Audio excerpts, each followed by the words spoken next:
Yes, people. Yes. We are back live on the Sarcasm City TV YouTube for another ManDem United podcast, which is the podcast dedicated to all things Manchester United, brought to you by myself, Flawless Mr. Take Note, and I'm joined by my guest host on Tuesdays, man like Ivorian, aka Red United TV, is in the building. What are you telling me, Ivorian? You good first and foremost? First and foremost, I am doing good, but boy, it's mad hot up in here, bro. As you guys, if you guys are watching from abroad, London, UK, everywhere is hot. It is hot that I've got my towel there. You can see that Flawless is outside. Probably has a nice cold drink, just enjoying it. But I'm doing well, man. It's been a good week. It's been a good last week since we last spoke to each other regarding Manchester United. A few things has materialized. Today, another positive result, although we played against a weekend Palace team, but we will talk about that. But it is what it is, man. Big up to everyone that's here. Smash that like button. First of all, Flawless, let's just say congratulations, first of all, for the 4,000 subscribers. Big up, man. Let's big up, congratulate him first, before we get everything started. Love, man. Big up in it. And yo, thank you to you for your contribution as well. You know what I'm saying? Yes. That's why when I put out the post and I said all the co-hosts, there's too many to mention, you're included in that. You know what I'm saying? Yourself, Eddie, who's in the comments, who does the Thursday show, everyone else you see on the channel as well, man. We're all one big crazy family in it, and it helps. It helps, and we're going to continue to grow Sarcasm City TV. We're going to continue, but I appreciate that, man. Love for the Ivorian. You lot, make sure you go subscribe to Red United TV. I'll add the link in the title as well. But Ivorian mentioned it, the Manchester United friendly, which we will talk about. The Cristiano Ronaldo to Athletico Madrid rumors, which is the actual title of this podcast. Of course, we'll talk about Eriksen, we'll talk about Martinez, probably De Jong, and answer any questions you lot have in the comments. So please, in the comment section, everybody who's currently tuned in right now, make sure you keep all your comments and questions Manchester United related, people. Keep them Manchester United, even if it's off topic in regards to what me and Ivorian are discussing. I will start the messages and get to them. And please also make sure, whether you're watching this live right now or you're watching this back, hit that like button on the video. Make sure you do that. Hit that like button. Share this across all the socials as well, and subscribe to the channel. Sarcasm City TV is now road to 5K subscribers, 5,000 subscribers. So hit the notification bell. But yeah, I think there's only one place to start, which is the Manchester United friendly against the weakened Crystal Palace side, 3-1. I didn't watch the full game, but I did see the highlights. It's looking good. But we'll go to you. What's your thoughts on that, Ivorian? Then I'm gonna give mine. I'm going as a force. The game against Palace was a good game. I'm actually happy that majority of our goals are actually no longer individual brilliance. It's actually was all 3 goals were team goals. So in terms of the performance, well, Manchester United are performing better than they used to last season, Flores. It's easy. You can see it with your eyes that Manchester United are now passing from the back comfortably, pressing as well. The pressing's there throughout the whole 90 minutes. Although there's some individual mistakes, and which there will be, it's still a learning curve for these players. But the match itself was good. Do you know one thing I have to say is that the match started off with Maguire getting booed. I don't know whether it was the Palace fans or the Manchester United fans.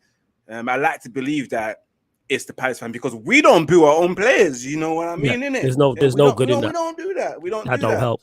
Yeah. So that was as well. That was good. But Maguire had a decent game in his first 45 minutes. Everyone else as well. Martial shining for some reason in preseason. I'm starting to call him preseason Henry, as he was dubbed the next Henry. This guy joking. And one of the most brilliant things I have to say that I love to hear. I heard our manager scream at one player saying, "What the fuck are you doing?" Oh, that was great. Like, I love that. I'm like, that was beautiful. That was like music to my ears, everything. I started crying because like, wow, we've got a manager that's authoritative, telling people, what the fuck are you doing, bro? Play my game. And we needed that for so long. We're tired of people having their fingers up, thumbs up for the people doing rubbish, like Rashid. Rashid, you know what I'm saying? Yeah, you spit. You spitting right now, fam. 100%. But Manchester United are looking good on the Ten Hag. The football's better. I'm just looking forward to the new additions that joining the team and seeing how they will cement themselves and see how everything pans out together. So I'm looking forward. The next game, Villa, we shall see Saturday. We'll see how that goes, man. But I'm looking forward to the football, Flawless, man. What did you take from that, the highlights that you saw? So what I took from the highlights I saw is what I've already seen Ten Hag putting into place from early and what I expected him to put into place, and why I am so optimistic about this season is because we see him implementing his playing style already. Already. Bear in mind, two of those are his players. There's Donny and there's Malacia. And I've preached this on this very podcast for a long, long time when everyone was defending Ollie. And I know I have to keep going back to him to reference him when people were like, you need 3 years to implement your style. He had his first match. And we could already see the difference against Liverpool from a defensive standpoint, from an offensive standpoint, from the build-up from the back, from how we're moving in the final third, from how we're moving in the middle third.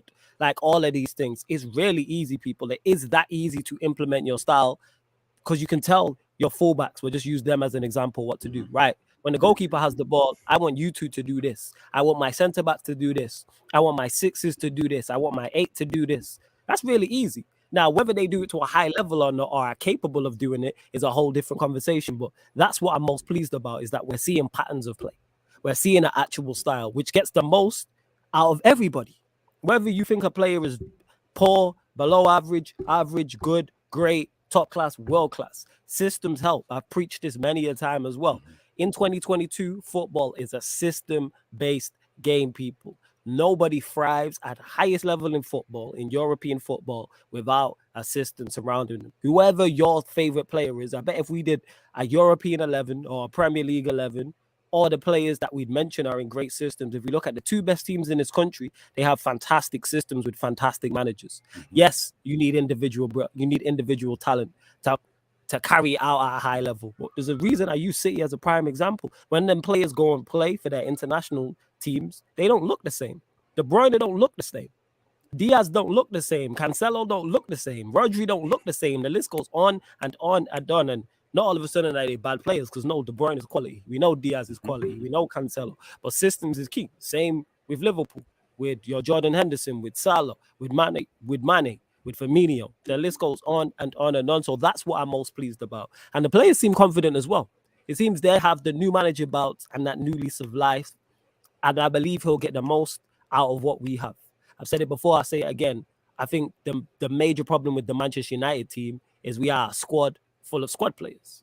But what you can do with squad players is get the most out of them. Like, for instance, I'll take Fred, for example. To me, Fred's a squad player. Yeah. To me, even though I don't rate him that highly, I think Lindelof's a squad player. But I think if you utilize squad players as squad players, you get the most out of them. The problem is we see them week in, week out. And when you're seeing these players week in, week out, eventually you're going to see their deficiencies. This is why you have your first teamers and you have your squad players and you have a system built in to try and protect man as well. We will get to this, but yeah, I'm pleased with it. Definitely, man. And it's love to, you know what I also love to see? Manchester United fans being on social media. That's something I've not seen in a long time, where we're all in unison. Like, there's unity for once within the social media fan base. Like, Martial's playing well, Rashford's playing well, Sancho's playing well. We're pleased that Ten Hag barking at De Gea. Like, the midfielders are playing well. Dalot's getting praise, and that Malacia is getting praise. Like, you love to see that, and that's not happened in years. Where they actually be probably since interim Ollie, since Ollie was probably, or after. Yeah, or maybe after lockdown. You know what I'm saying? After the initial lockdown, maybe then. That's the last time there was any form of gas in Manchester United fans actually being optimistic. Big up Jesse as well. You big before you continue. 1 second, Ivorian. If you want to join the membership, links underneath in the description, people. I'm going to put it in the pinned comment as well. Go on, Ivorian, my guy. And absolutely, just to echo that, every Man United fans have the rights to be optimistic and liking what they're seeing, because our standards has been lowered so low that, like, what we've seen before wasn't good enough. So right now, we've been starved of very good football to the extent that we're actually anorexic. So any piece of crumb, any piece of any food, anything that you can give to us, we will just grab that out of your hand and eat it up. Because right now, yes, we are playing against we played against a weakened Liverpool team that had about 38 players thrown in. We played against a team from the A-League, and we played against a half-hearted Crystal Palace, who some of their players are currently at the UK due to the fact that they never took their, I believe, their COVID vaccinations, and some of them are out of Australia. But at the moment, we got to take it as it is, because what we're here to see if there's going to be a squad development.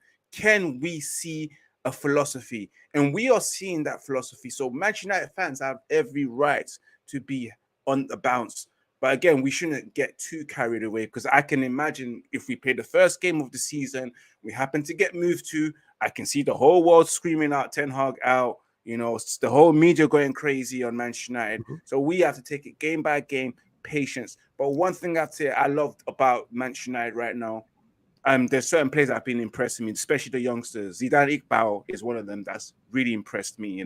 With the name of Zidane, you have to show up. You can't be called Zidane and be shit. It's forbidden. It is forbidden. So Manchester United are doing well. Ten Hag is doing well. The training sessions, the clips that I've been seeing, because I remember I never saw real good training clips from Oli. No one ever emphasized on Oli's training sessions. Just talked about vibes and how the squad, the players are really happy at the club. But what we're seeing from Manchester United, I know they love to do their PR, but they're throwing in training sessions, they're throwing in articles. Even the Athletics are throwing in articles about Ten Hag's training session, how the players are taking it in, how intense, how in depth, and everything is. So yeah, I'm gonna take that all in. But again, when it comes to the season, we shall see what happens in it, because of course, Manchester United still need to strengthen that midfield.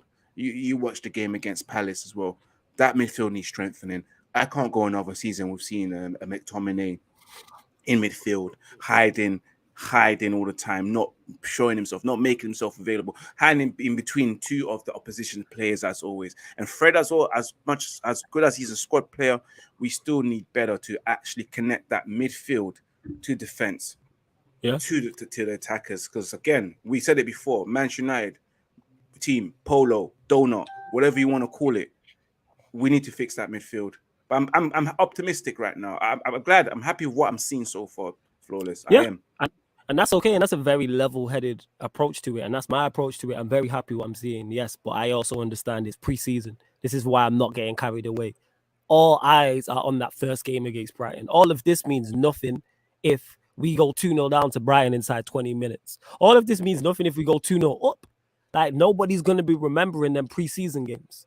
Come the first game of the season, that's what all eyes are going to be on. That's what all we're going to be speaking about. We're not going to be talking how we beat Liverpool and Palace and whoever else in preseason. Ten Hag will be under immense pressure if we do drop points. He'll be under immense pressure if we win and we don't play well. But I've already realized this, because I know what this team is. I understand rival fans are going to get onto us as well. And understand the media don't want him to be successful. Because let Manchester United have been playing poorly during preseason, this will be a major talking point. I take preseason for what it is, people. Preseason. That's what it is. You know what I'm saying? And that this is like, to NBA terms, this ain't even regular season. This is like off-season. This is like off-season football. This ain't what it's all about. There's no points at stake. There's 0 points at stake. Yes, confidence and fitness can add into it. Yes. But you can have a poor preseason and still have a great season. Or you can have a fantastic preseason and have a poor season. It's all about the opening day and the rest of the season. That's why I'm not getting too carried away and getting gassed and being like, yeah, we're gonna finish in the top 2, we're gonna finish top 3, 4 places. No, the ceiling don't change for me. I've stated this. Whether we sign 4 or 5 players or 7, 8 players, the best I believe we can do is 4th. We can finish 4th and pick up a trophy. It's all about Ten Hag putting the building blocks in place for next season, the season after. That's what I'm looking at. Yeah. I'm looking at season 2 and season 3 is where I'm going to be really, not critical, but really looking at him like, all right, we need to see vast improvement now. I keep stating this. Make us one of the 4 best teams in the country again, comfortably. None of this getting top 4 on the last day. Solidify us as one of the best teams in the country, top 4 teams in the country. City, Liverpool, and Chelsea are solidified as the top 4 teams. 3 of the top 4. Like, no one doubts that. Whether you think Chelsea are going to finish 4th or not, everyone has them in the top 4 minimum. And then the other spot is between the North London clubs and us. That's where we need to go. We need to catch Arsenal and Spurs. Then focus on catching Chelsea. Then focus on catching Liverpool. Then focus on catching Manchester City. Well, I like where it's going. This is a great start in terms of the manager we have, what he's doing with the current players in preseason, the players we're bringing in, which we're going to speak about as well. I also like that. Malacia, great. Eriksen, great. Martinez, great. Players he all knows. Eriksen's trained with them. Martinez is from his former club. He's been in the same league as Malacia. These are great signings so you can see what's going on. Well, we're gonna get into all of that. Don't worry about that, people. Let me get to some of the comments as well. Continue to get your questions in. Big up Daredevil, who says, big up Flawless and everyone else, love from the USA. Balaja for Arteta, big up Eddie as well. Says, y'all smash that like, smash that like people. 4K killer, big up to Eddie every single time. Big up Spirits as well. For Arteta, we're going to get into that as well. Why Ronaldo will go to the other side of Madrid. Eddie's fully undoing Harry Maguire. We'll speak on that as well. Do not worry. We'll get to that. We got a lot to discuss. We have a lot to discuss. The Albert Show says, please take CR7 off our hands. Ten Hag already proven he's better than Arteta. Oh, we know that. We know Ten Hag's better than Arteta. It's not even a doubt. That's not even a doubt. Just like Arsenal, both our club standards are extremely low. Depends who you're talking to, but I understand your overall point for Arteta. Arteta route will be trending before any slander towards Ten Hag, both. But social media, man, you know how people going to react. If Arsenal lose that opening game on Friday, which I actually think they will, I think Sky know what they're doing. Like, that's when they lose to Palace, away at Palace, they're going to lose. The same way they lost to Brentford the first game of last season. Like, Arsenal are there to be a joke, man. God put Arsenal here as a football club for us to laugh at. Legit. He did. He's like, yo, let's throw these jokers in.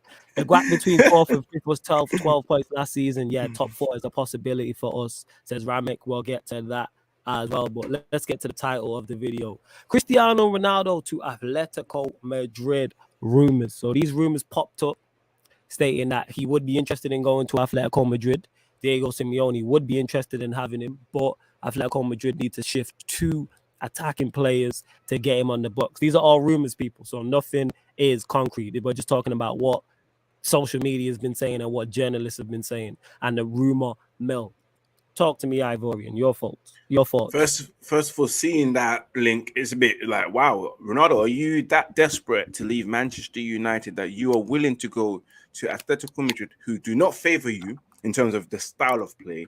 Yeah. And I'm not sure that Ronaldo wants to play 11 behind the ball against any opposition and just run around, because I don't think Ronaldo's built for that, because we already know that their manager wants you to work extremely hard, fight for everything, and Ronaldo is at the age where he's not gonna fight or chase for the sake of doing it.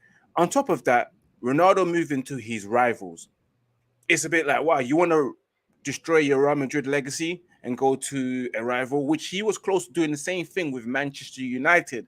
So it's just shocking as well. Like, Ronaldo, these are rumors, but it just shows that if he wants to go after, he must be really desperate. Like, because other clubs have rejected him. The Chelsea's, the Bayern Munich, the PSG said no. I'm not too sure if Barcelona looked at it, because Barcelona tell you that they don't have money, but they're out here signing players as well. So you got the Bayern Munich who rejected him as well. Chelsea don't want him. Man City don't want him. So he really wants to go to a club where the football is negative. You're not going to score goals, Ronaldo, if he was to go to Atletico Madrid. You will score some goals, but the chances creation conversion won't be as high as whether if he was to stay at Manchester United or go to a team that's more of attacking. It just shows that, to me, it just shows that Ronaldo's desperate to leave. If these rumors happens to be true, Atletico Madrid, out of all people, out of all teams, just go to the MLS. Just go MLS in Saudi Arabia. You want Champions League football, though, fam? You want Champions League football? You want Champions League football? I understand that, but sometimes, you have a legacy. You've got all of that to put into. And also, again, before, you used to play for Real Madrid. It wouldn't look good. It just wouldn't look. And these Spanish people, they take betrayal to heart. Spanish fans they take anyone that's gone from a rival to another rival, they take that to heart. They will hate you for that, and they will troll you for that. So if he's willing to go Atletico Madrid to play boring football under Diego Simeone, then go ahead and do that. I'm not going to stop you. I said it before. I would advise him to stay to see what Ten Hag's got in plan, because Ten Hag football is based on level of creating endless of chances after chance after chances. You could be licking your lips at the end of the season, and then move on. But if you want to move on, go ahead. I'm not going to stop Ronaldo. And if these are true, just go. Like, at the end of the day, I won't stay just for the sake of, because I don't see Manchester United really getting another striker, the striker that they're looking for at this present moment. We did get linked with Ivan Toney. That was another rumor. We get linked with Ivan Toney, but come on, like, Flo, let's be for real, man. As good as Toney is, yeah. A Jamaican playing for Manchester United. I'm just with it just for that, fam. But just come on, for man. that. Go on. Come on, you look at Ivan Toney, you see what we have on our squad. Like, we have Martial, and I feel like Martial's a better talented player. Whether the output is different, the output's not the same. Ivan Toney plays for his team, but Martial's much more talented. And for Manchester United to get to where they need to get to, you're not going to look at a player like Ivan Toney. I don't mean any disrespect. No disrespect. You know, I'm saying as a squad player, though. I think Ivan Toney is fine. Because Ronaldo, because here's the thing is, people, I don't deem Ronaldo as a first teamer. So when you hear me say United replacing Ronaldo, I'm not expecting us to go get a cream of the crop striker. I'm expecting us to go get a backup. Ronaldo really should be third. That's where he should be. I use this example all the time. Sorry to cut you off. When I think it was either Conte was at Chelsea. I always forget who the manager was, but it was either Conte, it might have been Mourinho. And they had Costa, they had Remy, and then they brought back Drogba. Jose. That's what Ronaldo should be. Yeah, Ronaldo should be that Drogba. We should have Costa, whoever that is. We should have Remy, whoever that is. And we should have Costa, whoever that is. At the FAC, you're going to say that, man. But again, Ronaldo's your guy and nobody wants him. Why can't he get a move? Because let's call a spade a spade. The Sporting Lisbon rumors came out. The Sporting rumors came out and he rubbished them straight away and said it's fake. The United rumors came out. He hasn't said anything. He got offered to Chelsea. Them rumors came out. He didn't say anything. The rumors that he got offered to Bayern Munich. He didn't say anything. The rumors that he's now been offered to Athletico Madrid and he hasn't said anything, which lets me know there's truth to all of these things. He wants to leave, number one. He was offered to Chelsea, number 2. He was offered to Bayern Munich, number 3. He was offered to Athletico Madrid, number 4. And that means he's been shopping around and nobody wants him. Yes, he's an elite goal scorer at EFAC, but that's all he is. This is why nobody wants him. Why is he available and nobody wants him? If this is Tinder, no one's swiping right or is it left? Whichever way it is. No one's swiping right on man. That's what it is. And people can't take it because people look at what he's done in the past. I've said this before. I'll say this again. He is an elite goal scorer. He's not a good player at the top level. EFAC, why does nobody want him? Answer me that question. Why does nobody want him? Why are we talking about him going to Athletico Madrid, who, let's face it, are also runs in the Champions League? I said this before, I'll say this again. He'll end up staying at Manchester United because nobody wants him. And if he does move to a team, he's not going to a team that is competing at the highest level. Oliver Kahn already come out and rubbished Bayern Munich getting a Ronaldo. He's not going Bayern Munich. And if he do go Bayern Munich, write them off winning the Champions League. Not winning the Champions League with this guy who's not seen a semi-final in 5 years. Like, this is not what we're doing, but again, you get the likes of EFAC and others who will just back this guy who could be 45 and backing this guy. But go on, carry on, fam. I got a lot more to say on it, but go on, carry on. Well, back to the Atletico thing, man. It don't make sense to me, man. Ronaldo's just desperate to leave. Simeone as well. I understand that Atletico Madrid are willing to sell some players to bring him in because it seems a bit true. Mark, I think the Spanish journalist article called Marca, or as he pronounced Marca or Marsa, they released it out saying that they're willing to cut some players to offer him the 475,000 euros that he would require. So we'll just see how it happens, man. But again, Flores, I don't see Ronaldo going anywhere. I don't see him getting sold at all because the way Manchester United are trying to play hardball with a bit of hope that they might keep him, they can do that. But right now, if no one wants you, the top clubs don't want you, you're better off just staying and just say I'm sorry. Just release a press conference or a statement, whatever you need to do, and tell these Manchester United fans I'm actually sorry for trying to leave because it's not happening. It's not happening, Flawless. I don't see it. It's not happening, and that's what it was. Because two of the main reasons why I thought we would not want to keep him. And EFAC, you said no one wants him because he's old. Exactly. So that plays a part. I'm not doubting his. No, actually, I'm saying his skill level is not up to the mark because he is old. It's not a shot at Ronaldo. No 37-year-old should be leading a team trying to compete for elite trophies, for the biggest trophies. Real Madrid wouldn't do it. Bayern Munich wouldn't do it. Chelsea wouldn't do it. Liverpool wouldn't do it. City wouldn't do it. They're the 5 best teams in Europe. That's probably the last, I don't know, however many winners. I don't know when the last, outside of those 5 teams I just mentioned, I don't remember the last team who won the Champions League. Outside of Real Madrid, Chelsea, City, Well, say you don't win the Champions, but you get my point. Liverpool and who did I mention? Bayern Munich. I don't know the list. It's probably Barcelona. Probably Barcelona in there, but I can't remember the last time they won it. My point is he's not it. Why is Ten Hag going to keep him if he's not elite then? Because read between the lines, EFAC. You just trolling at this point. You're not that daft. You're not that foolish. We've had this discussion many a time. I'm not even going to explain to you why Ten Hag has said he wants to keep Ronaldo. You know what I'm saying? If you're trying to sell something, are you gonna talk it down or talk it up? It's just common sense. Anyway, back to my where was I at? What was I talking about? Oh yeah, the Atletico Madrid thing. Yeah. Talking about it, like in regards to it. Yeah, he wants to leave and he wants Champions League football. And back to your point, Ivorian, that you mentioned about them not fitting his style. Ronaldo don't care about that. Someone said it in the chat. He's about his legacy. Because if you cared about his style of play, why would you come to Manchester United? We didn't fit his style of play at all.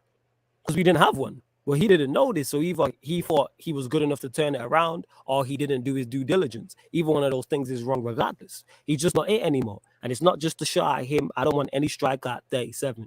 With the Atletico Madrid rumors, hopefully they buy him. It seems they're interested. It seems he would go there. I'm all for it. And if we go in, and we're already actively seeking for a striker regardless. That's one thing I do know. Fabrizio Romano's tweeted this out. United actively seeking a right back and a striker. Would I prefer Ronaldo to stay in a reduced role? Yes, but it seems he's not. And when we got linked with Ivan Toney, all jokes aside, I'm like, yeah, why not? We still need another striker alongside Ivan Toney as well. But I'm not saying him as first team, but him backup. Nothing wrong with Ivan Toney. Absolutely nothing wrong. Just because he's not a big name, people will be like, oh, it's a bad. No, he's a good squad player. How many goals did he score for Brentford?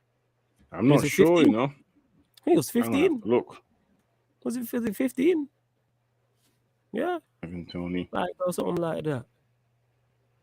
Never look. We're not underrating him. I'm just saying, yeah. Again, you are underrating Ronaldo in a slower league. He'll still do bets. I've said countless times, Ronaldo will score goals wherever he goes. What 14 goals in total. 14 goals in total. How many in the Premier? 11. In the Premier League, 12. So you got 12 goals. So you got 6 less goals than Ronaldo in the Prem. Which is not bad. It's not bad considering he's playing for Brentford. But yeah, I'm not underrating him. I'm just saying for where Manchester United want to go, he's not it. This is the reason why nobody wants to buy this man.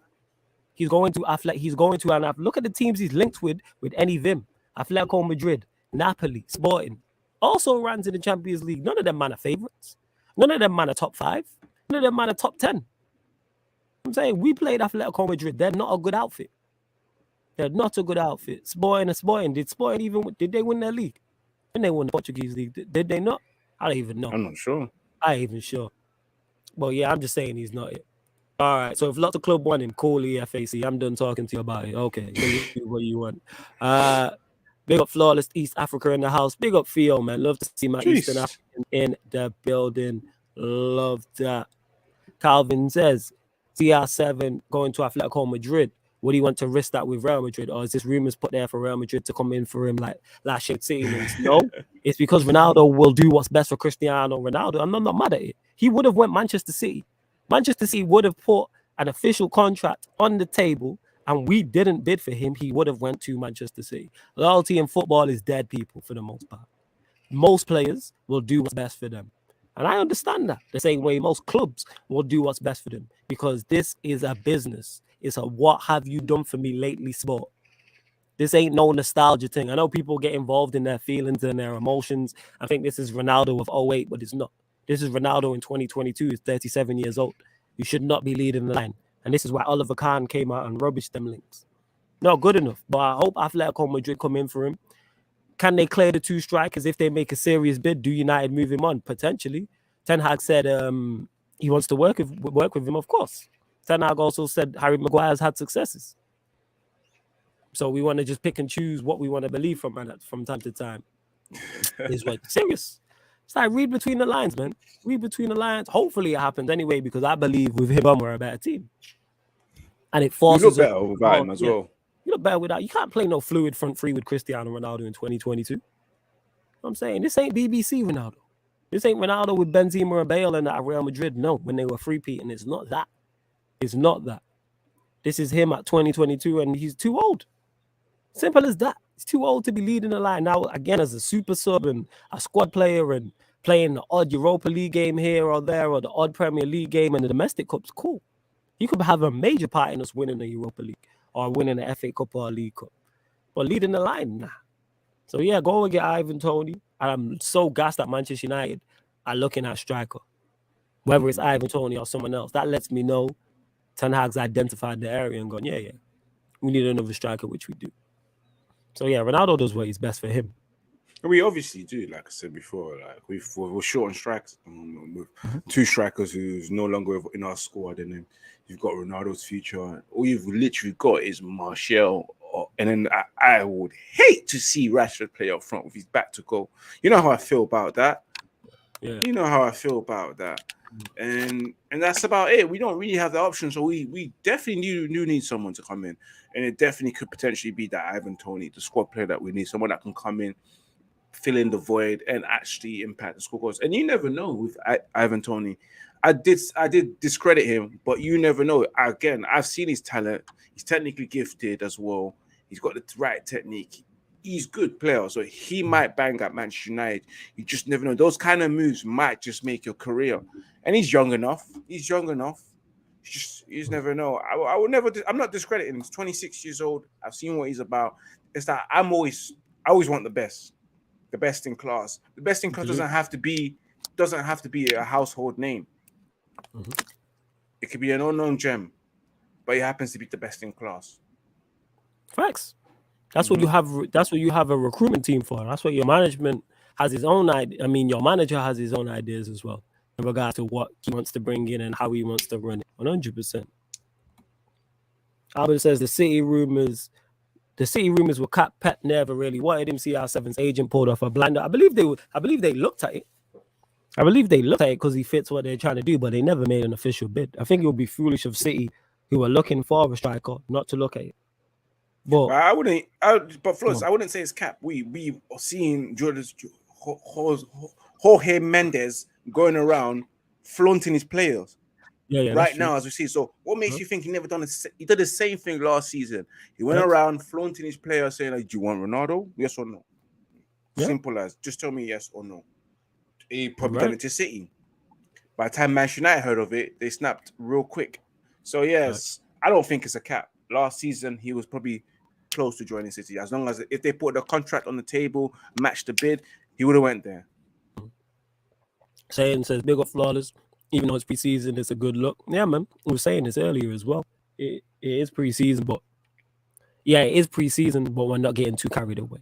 100% we're not. Albert Show's not having it. Says sell the bomber. Should have never been bought. Will make the dressing room toxic and will never fit into Ten Hag's system. I agree with this. Sell him, number one. Number two, I was on this very show talking about we should not be buying him.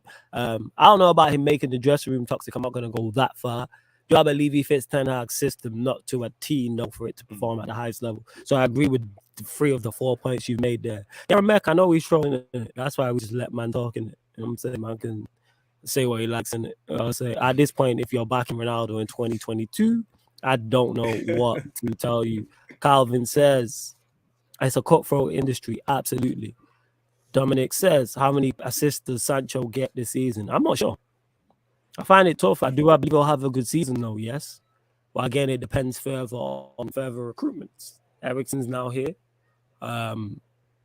Does De Jong get here? Do we sign another striker? You know what I'm saying? Do we sign a right back? Like, all of these things can play a factor. What system do we play? Does he play on the right? Does he play on the left? All of these type of things. That's how I'm looking at it. But we'll see. What are you saying about Sancho? You look forward to seeing him this season. Dominique Bannister, I think Sancho can get double figures in assists this season, based on the fact of his pass, being a creative outlet player as well. And playing it under this Ten Hag system that will create a lot of chances, you know, and it will get players in opportunities where they can score tap-ins as well. So I see Sancho getting at least 10 assists this season. He has to. Sancho has a lot to prove, and he's probably willing to do this season and get some goals in.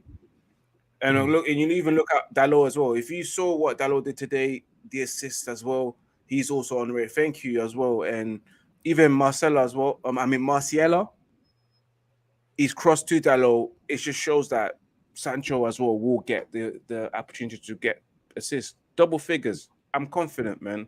I'll say this right now. You can clip it, man. I'm speaking with my chest. He's gonna get 10.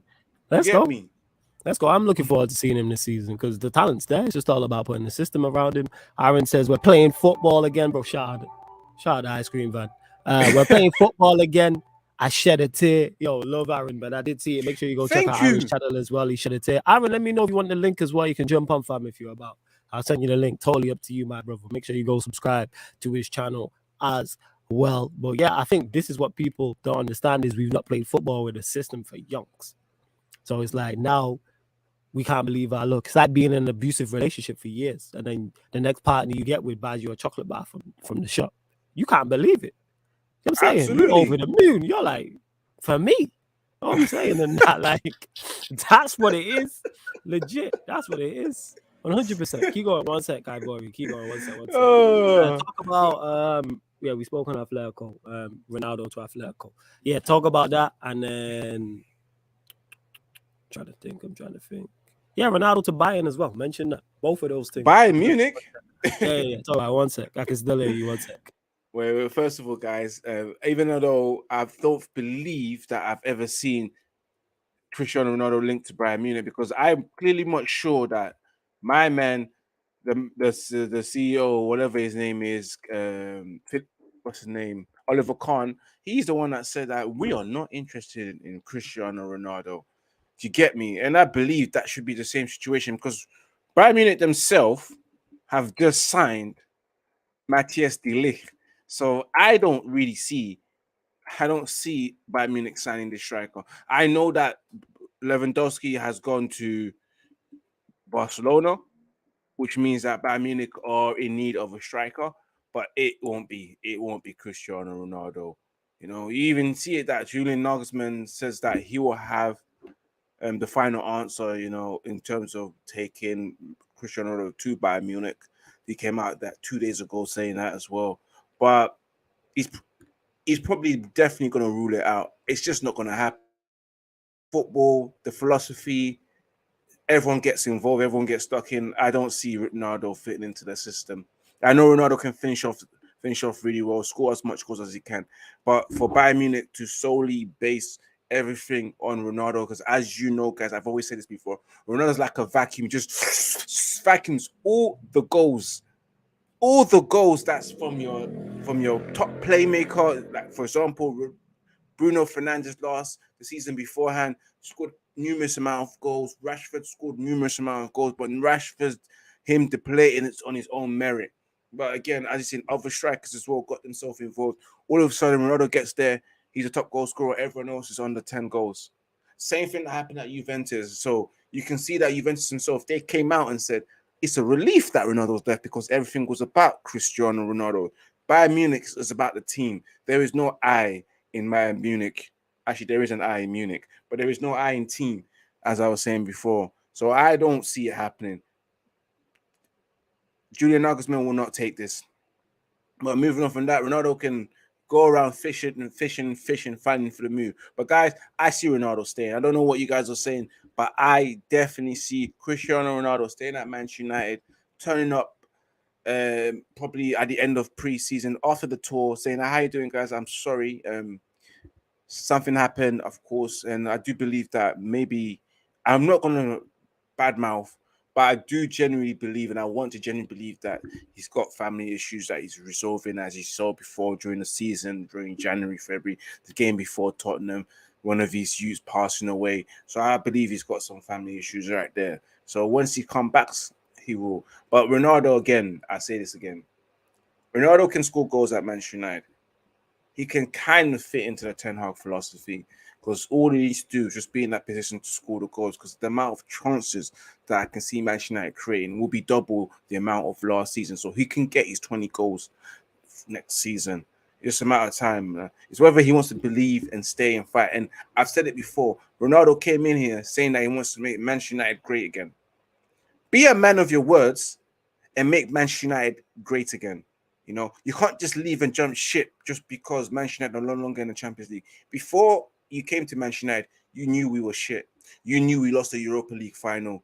You knew we were a team that don't create chances. You knew that we're a team that don't beat the lower block. You knew everything about Manchester United, unless when you left Manchester United, you never caught up with anything, never stayed in the loop regarding Manchester United. But Cristiano Ronaldo, he knew himself that Manchester United were not great again. And you said you came to make Manchester United great again. So be a man of your words, stick to it. Don't just jump ship because everything's going bad.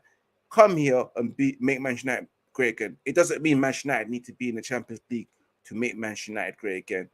Come here and help us. Help us win the Europa League. Help us win something. Help us bring us back to be challenging again. And that's your job done. You're only going to be here for 2 years. So why just jump ship after 1 year? That's one thing I have to say. And again, I've said it before. Cristiano Ronaldo ruined Ten Hag's plans. Ten Hag had to adjust and accept the fact that he's going to have a player that can't run around the pitch, press as much as he wants him to press, have that level of fitness that he's looking for, the youth in his leg. He had to adjust to Cristiano Ronaldo. And it looks like it's Red United TV on Sarcasm City because Flawless, for some reason, is experiencing some technical difficulties. But as I was saying, guys, Ten Hag had to change things for Cristiano Ronaldo and accept that, because when he was asked in the press conference, this is what happens when you stream outside your back garden. You're going to have some technical difficulties. Unless you've got an extension for that Wi-Fi modem, then boom. Don't do it. Just don't do it, guys. But he will learn from that as well. But back to Ten Hag, he changed everything. He told that Ronaldo was going to bring some goals. He will bring goals. You know, let me adjust the way I play to kind of suit Ronaldo's needs. And next thing you know, you're telling people that you want to leave. You didn't even tell anyone that you want to leave at the end of the season.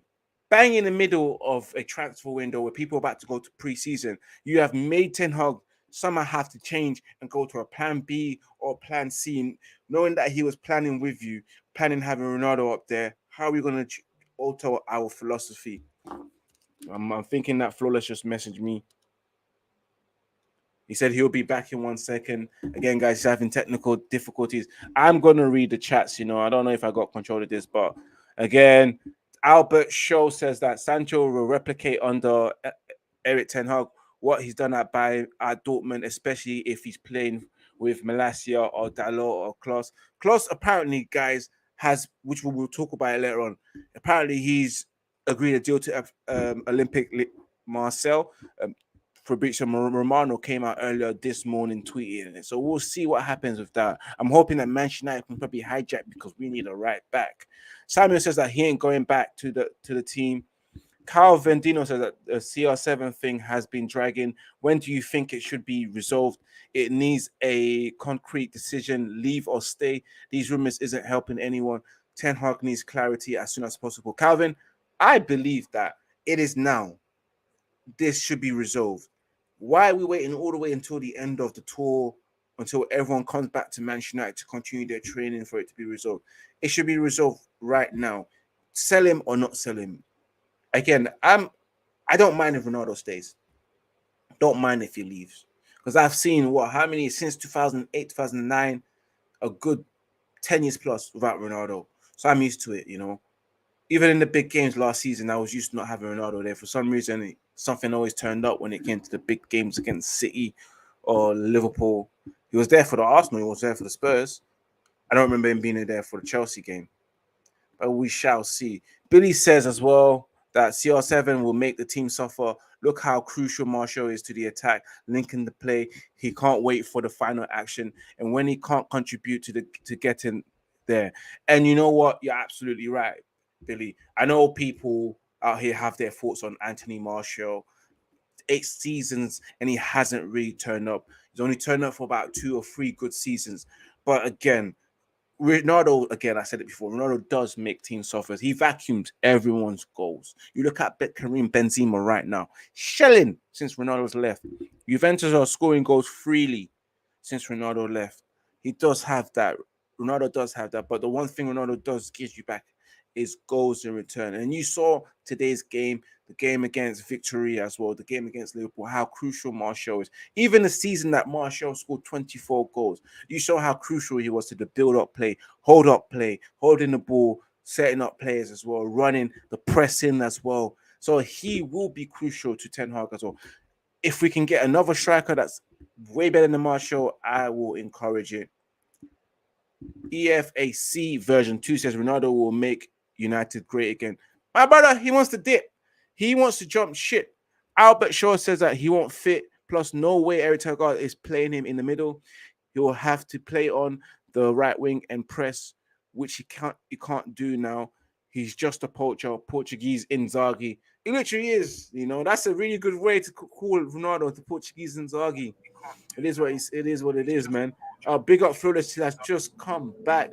I'm back. My bad, yo. My bad. That's some technical issues and that. Technical issues. Yeah, so that's what happens when you stream in your backyard, you know. Nah, you know it was someone inside the yard pulled out the plug. That's what it is. Someone tripped over the wire. That's what it was. That's all that happened, did it? That's why I cut off. Well, welcome to the show. I'm back. I was listening to what you were saying, and we're gonna keep this going. Welcome to the show, innit? I think it's the first time all three of us may have been on the ManDem United podcast together. So not only you got Tuesdays, you know what I'm saying, guest host, which is Ivorian. We also now have Thursdays guest host in the building from the West Coast. Eddie is in the building as well. Eddie with the I had to do my little guest appearance because I'm not gonna be around for a couple weeks. So I was like, you know what? Let me link up with the ManDem, as they affectionately call it. Let's get chop up shop for a little bit, man. I had to do it. Yeah, man, 100%. But yeah, go on. Carry on, say what you were saying about Ronaldo. No. It's just like he's a vacuum and he scoops everything in. Yeah, everyone goes in. But I want to hear what Eddie has to say of what we've been talking about so far. Eddie gonna have a lot to say. Oh man, my boy throwing it off the glass for me to catch it. I appreciate it. It's after what we've been seeing since the beginning of this window, I'm not shocked. I am not shocked. It's just amazing to me how this is one thing. It's amazing to me how Ten Hag has been able to keep everybody focused. Because this is actually a mess. Like for what I say on Ronaldo, it's pertaining to his skill, but the actual like aura of Ronaldo, everything that comes with him, it can suck the air out of the room. And so what we're seeing now is Ten Hag is not letting anything outside the dressing room dictate what goes on inside the dressing room. So you see how we're playing, you see how the players are responding, and you're positive, but then you see what we're going through with Ronaldo, and it's like, damn, that's ugly right now. And so I don't think he's coming back either way. I just think, it doesn't suit him well. It doesn't look well for him to be putting us through this and then come back out because nobody else wanted to pick him up. He's going to have to find somebody to take those wages. Because again, he's the one that looks bad in all this right now, right? Imagine a year ago if people would actually be having conversations of whether or not we need Ronaldo because of how Martial is playing. When did we ever think that would happen in a million years? That would be the conversation. So, I don't think he'll come back. Do I want him back? Absolutely not. And it's a mess right now, but it'll clear itself up soon enough. And also, that's where I'm at with it, man. You lost him again? No. He said he'd be back 1 minute. He gave us the thing and said he'd be back, man. I think the Wi-Fi is acting up, man. But yeah, okay. Again, Ronaldo, let's see how it goes. Because again, I said it before, it's disrupting the plans that Ten Hag has. Do you even agree with me? Because I said it before. The guy Ten Hag came here, was asked a question regarding Ronaldo, and he says Ronaldo's in his plan. The guy has altered the way he plays his football to ensure that Ronaldo has a platform to thrive. And now the guy wants to jump shit. How fucked up is that? You have just fucked up man's plans, after changing the way that I want to play football to include your ass. Now you just want to leave. Now I have to change things around. It's disrespectful, and it goes to his ego. Yo, you might keep going in it. My connection is moving dodgy in it. One sec. You might Oh, keep sorry going. I'm about that, listening, boss. yeah? Sorry about No that. stress, man. It's all good. Go on, go on. Yeah, no, it goes to his ego, Ivorian. Like you got a guy in Ronaldo who's been given the world. But now you look at him and he seems a bit human, right? Like you ain't running as fast as you used to. You're not jumping as high as the injuries, you know? The idea that there's not a bidding war for Ronaldo.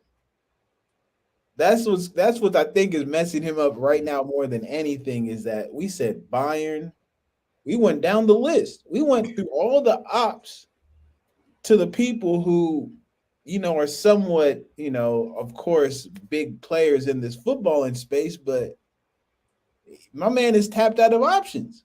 I don't know what he can do. And to your point about Ten Hag, it's like, yeah, like he was going to make concessions for you. Since I remember like that was always a big question for him was can you play with Ronaldo? And he was always giving Ronaldo the props that he's the type of player that any manager would be blessed to work with. And to see how this goes, like, it's an ugly look, man. I don't appreciate it for the manager. I'm not gonna lie to you. No, definitely. I really don't appreciate it, man. But regarding Ronaldo, we're gonna have to move on because we're like 51 minutes in. Like, I'll say we need less. to move on to other things. Like, guys, I'm gonna bring it straight into the Lisandro Martinez signing. As you know, Manchester United have signed as agreed a deal in principle with Ajax for £57 million for Lisandro Martinez, nicknamed the Butcher, at Ajax Argentina. And of course, a lot of Manchester United fans I've seen that he's 5'9" and they're going crazy thinking, oh, he might get moved to, or he might in aerial duels, but they don't know that this player himself has a 71% aerial duel win success rate, second to none when it comes to Harry Maguire in terms of all Premier League defenders, and also amongst the Arsenal's current centre backs. I said it before, we've signed a player that's very good at distributing the ball from the back, left side, left-footed as well, aggressive as a defender that we need. And I've always said it before, I've missed those days where Manchester United had an aggressive centre back like Vidic, who will just scare you, who will randomly just pick up a blade of grass, chew it right in front of your face, and sack the shit out of you if you're a striker thinking, why is he eating grass for? That's not normal. Are defenders supposed to eat grass? You know what I mean, Eddie? And we miss that kind of behavior. What you talking about? No, it's true. We actually missed that behavior. And like I said before, very proactive. And I'm ecstatic, I'm ecstatic because a player that can also play centre back, left backs, holding midfielder. And my God, we're in dire need of a holding midfielder. We do need that. So for that versatility as well, and of course, as it's a player as well that can get himself involved in the attacking phase of the game. He likes to go forward, just like the way you saw Eric Bailly go forward and make those 2 assists, one against Liverpool, one against Victory. He's very fun and very known to be doing that. I'm excited as well. The fact that he's just energetic. He's a fighter, and we need that. And Erik Ten Hag described him as a warrior. I'm in favor of that. Steady, Eddie. Yeah. What's your thoughts on Lisandro Martinez, the signing of it so far? No, I think we kind of touched on it when the rumblings were happening, and as soon as they said Argentinian defender, I'm in. I watch a lot of international football, and the Argentinians are some of the most headstrong footballers I've ever seen play the game. I would be lying if I said I put in a fine focus on him as a player, but you can't make their team and not be headstrong. So he brings the mentality factor that we haven't had. Only one I think, when you look at your reliance on a Maguire, on a Lindelof, on a Varane even, these are the types of center backs who are technically, I'd say above your normal center backs, but mentally is where they really struggle, right? Can you do the hard work? It's a select few kind of people. Like for all of his faults, Bailly has that mentality. He'll throw himself in front of a ball. He's not here for the games. He'll be intimidating, things of that nature. And I think even with his stature, I think Martinez fits that role to a T. I think Martinez, from what I've seen, is not one to use his height as an excuse for not being intimidating.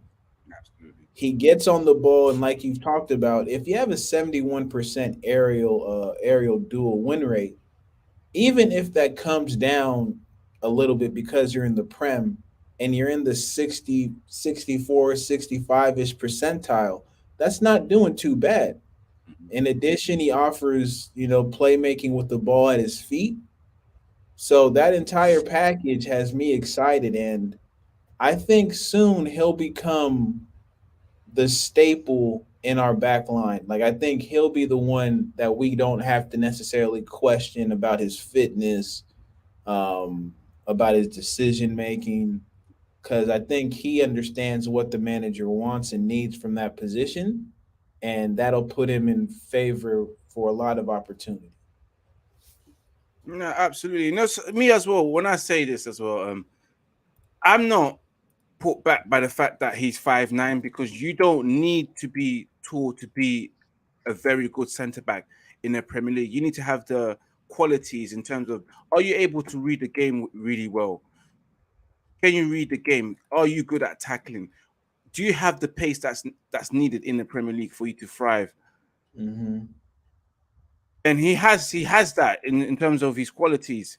So again, I'm not going to be put back by that, because I've seen him. He's quick. He's got the pace. He can read, and on top of that, he's known for reading the game really well. And as a defender, that is vital. You need to be able to read the game really well. And of course, there's been many great centre backs who are short. You look at Fabio Cannavaro for Italy, a Ballon d'Or winner. He wasn't tall. He wasn't the tallest of centre backs, but he'll have you for dinner any day of the week. He'll win everything.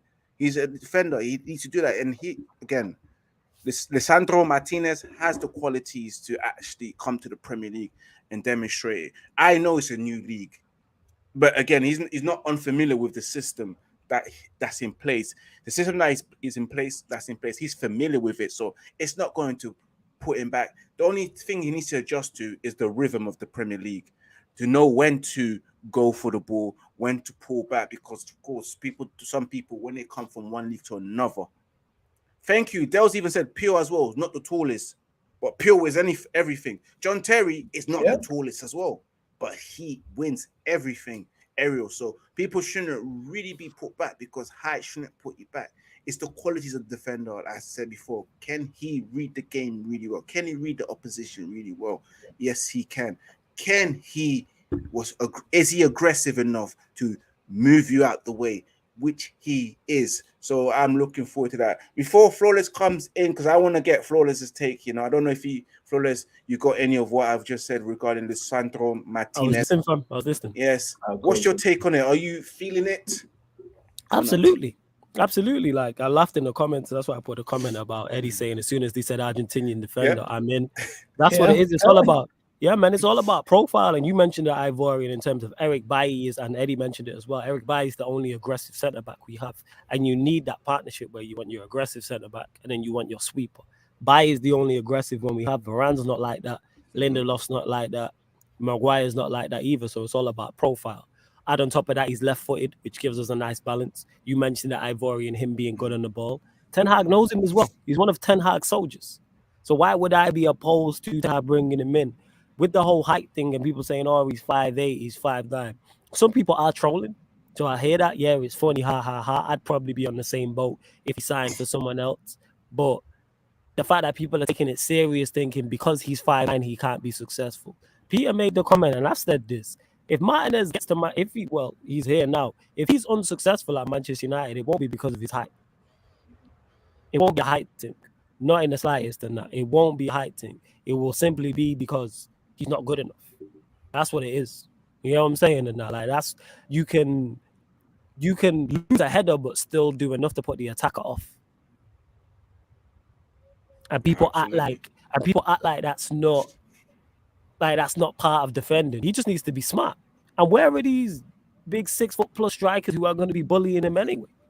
Anyway, Where do these as well, strikers we, exist? we have a 6'4" defender who can't win anything in the air, happen to be known to be good in the air, and we have never seen at least 3 or 4 goals from set pieces or win it. So again, height shouldn't really be something to discuss regarding our centre back, man. We should be looking at his qualities, and his qualities outshine probably Harry Maguire's in all aspects. And I've seen his scout report, his pie charts. He's in the green sections on absolutely almost everything. And when he played as a left back, he was outstanding. And when he came to Ajax as a holding midfielder, he was also outstanding and shelling as well. So, boy, well, we have a player at our hand. And again, in Erik ten Hag, I trust. And I was even reading and watching his interview with Sky Sports and also Manchester United. The way he speaks about Lisandro Martinez is only good stuff. And I'm looking forward again. From what I've seen with the eye test, it's good enough. It's good enough. Absolutely. Like, we have to trust Ten Hag. And that's his guy. He's had success. I like the fact that it's him and Malacia now looking on that left-hand side. So we got a whole new, not only do we have 2 of a new back 4, we have half a new back 4. We got a whole new left-hand side, something different.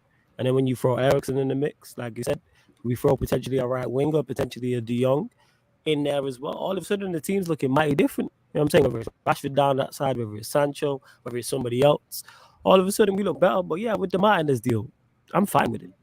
I have no qualms, no problems, no issues with the Martinez deal whatsoever. People forget, like, Timber was originally the plan A. And was he short? He was short, right? Like, Was I don't think Timber was like the tallest. But again, that comes back to the whole, you need to have passion and desire to be successful.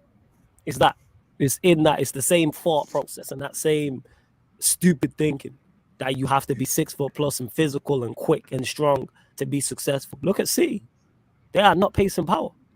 They are the complete opposite. Their most pace and power player is probably Kevin De Bruyne. They don't really have that. They don't have many like players who run behind and all that. Like the kick and run team of Liverpool. That's the pace and power team. Like legit. That is your pace and power team that continue to fall short. Like Pep's winning the Premier League like it's La Liga and doing it. Like none of how tall are they? I don't know.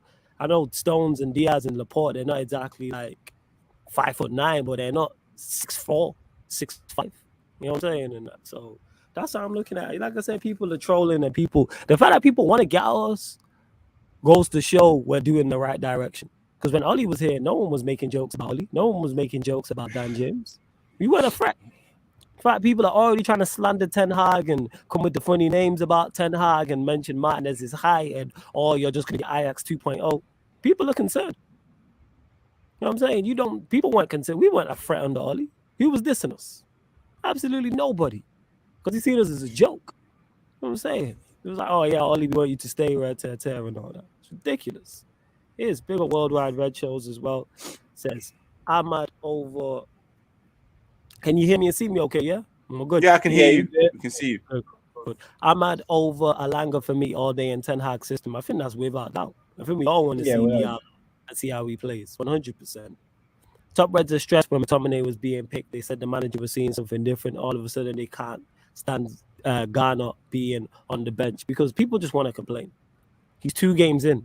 And I keep reiterating this. That opening game against Brighton, he's going to have players that everybody watching this right now, us 3 on this panel, he's going to play players in that game we don't want to see because you can't finish a top.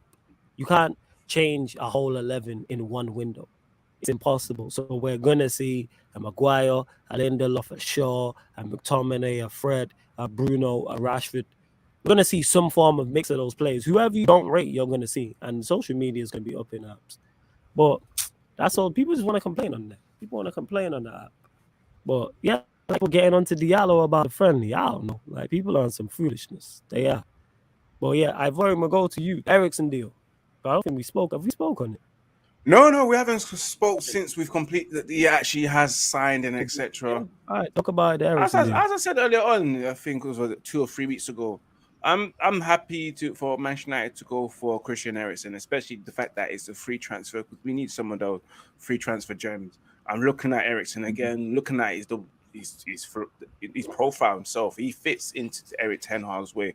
And he's a player that can add to the qualities that we currently have. And we're missing a lot. We've lost Juan Mata, we've lost Paul Pogba, we've lost Matic as well. So we've lost the experience as well, the experienced cool heads. Whether Pogba was a cool head, that's questionable at times. But yeah, but with Eriksen as well, he's a cool head, someone that can bring a little bit leveled up and give some balance as well to Manchester United midfield. Because they need it. They need the experience that Eriksen brings as well. And I also said it before, Eriksen is a player that Manchester United looked at when he was at Tottenham, when they wanted to sign him. And they didn't end up signing him. And then he went to Inter. So it's nice to see him at Manchester United now. I'm all in for him, and he will be a wonderful squad or sometimes starting player. And we need him. We need him. You've seen our midfield. Our midfield lacks creativity. We're a team that didn't know how to unblock the low block. You know, and adding him to it, he's going to bring a lot to the team. He really is, and hopefully he'll be able to just shine and do his thing. I'm just looking forward to seeing Christian Eriksen play for Manchester United. Yeah, your thoughts. Again, shit's slowing down. What's going on? But yeah, go on. Oh, I think Bruno better watch out. And I say that because, like, Bruno has looked a little better. Definitely, I think the leash has been tightened on him. Mm-hmm. He doesn't do as much wild stuff as he was once doing. But with Eriksen, I have so much faith in him as a passer of the ball, and faith in him to initiate that pass on the break that puts us through to create a great chance. I have more of that faith in him than I do in Bruno. So the question remains if the manager feels the same way. And I think the thing is, can he do both? Can he be, because Bruno's energy is what gives him, I think, the thumbs up in a lot of situations, because he runs around crazy. Mm-hmm. But hey, Carefree. Nah, that's just some Barcelona journalist trying to get pimped out by the team for the road. So y'all ain't getting it. Yeah, it's the can he withstand playing at that tempo and being productive with everything that he's been through? That's my only question with Eriksen. I think he's class. I hated that the Spurs had such a class player for all that time and they couldn't do anything with him. And then the moment he gets his freedom, the unfortunate situation happens. It was tough to see, but I'm happy he's with us. Big up, Carefree. Y'all subscribe to Carefree for real. And yeah, those are my thoughts of Orion. I'm just excited with him. No, I see. No, I get what you mean, but you're a bit worried about. But Manchester United will have the right they have the best when it comes to medical team. But again, that has also been questionable over the last couple of seasons, where we've seen players getting injured left, right, and center. But that's under a different stewardship, you know. Yeah, someone that didn't really understand when someone's injured, they are injured. Don't play them until they get brought down. We had that type of manager, but we have a manager here that monitors fitness and knows when you're in the red zone, you need to be rested and understand the meaning of using your squad. So yeah, I get you, man. With Christian Eriksen, I hope Manchester United can manage him the right way, know when to play him, because again, Eddie, playing for Manchester United can give you a second cardiac arrest, you know. That's a fact. That's a fact. The stress levels is different. The stress level that you're taking at Brentford is way different from Manchester United, you know. Look at Harry Maguire. You look at every manager that managed for us. They aged 10 years in the space of 6 months. Yeah. It's a different stress level out here for Manchester United. So I hope Eriksen and his medics got the right pacemaker for him, because get ready for it, you know. You just never know. You might need a military grade type joint. Absolutely. You know, one that just signals the physio team that, oh my God, something's about to happen. We need to run on the pitch straight away. We need something like that. We definitely do, man. But big up to Christian Eriksen. I'm really looking forward to it, man. I really am. And of course, as Flawless is no longer here anyway, I just don't know what's going on with his internet. Now it's become Red United TV back again as your host, you know, your second host. Moving on from Eriksen, because I want to highlight the Erik Ten Hag interview that he had with Sky Sports, where he spoke about his signing and where he spoke about the current progression regarding Manchester United. He was interviewed by Melissa Reddy, who asked about his tenure, his time at Manchester United. She also asked about the players and also how they are doing in training. He responded saying that I see they responded well. Every session they give maximum, and that is also transferred into the game. As you can see, what we're seeing in the training session is reflecting on the game, because we never saw that last season. We question whether these players actually train, you know, especially when we saw Manchester United post up training sessions. The amount of slonders, the amount of comments people said, stop faking your training sessions. The rondos, balls in the bins, we laughed at it. So again, we are happy that we can see what we see in training being rectified onto to match day, onto the pitch. He also said, Ten Hag also said that I am not satisfied. I think they have to bring more, but it will not come overnight. It takes time. It's a process, and it really is a process. The demand is that they have to get more fit than they are now. And as you saw, guys, Marcus Rashford, I don't know if it was scripted, and Scott McTominay, Eddie came out and said, "Rah, I'm even fitter than where I was last season." And they had 2 weeks of training with Erik Ten Hag, up to 3 weeks, and they're already fitter than when they were last season under previous regime. Again, he also says that, but we are building it. It's also the responsibility of the players themselves to be fit. Again, he continues saying that regarding Christian Eriksen, he said Eriksen is an experienced player. He's a player in Holland, that Italy, and especially in England with Spurs. So a long career and also a lot of caps for the Danish national squad. I think the whole Premier League knows what he can do, what he can contribute to the team, and I will call that creativity as well. And when he spoke about Martinez, he said Martinez is a different type. He's a warrior. He brings aggressiveness, but he can also play football. He has a good left foot. This is also what you need in the balance of the team. Players who can create and also players who can defend. The defending part, we want to be proactive and to be in the highest intensity defending. We are now 3 weeks or on our way. We are working on the defending part as well to be proactive. And I like that. I really like that as well.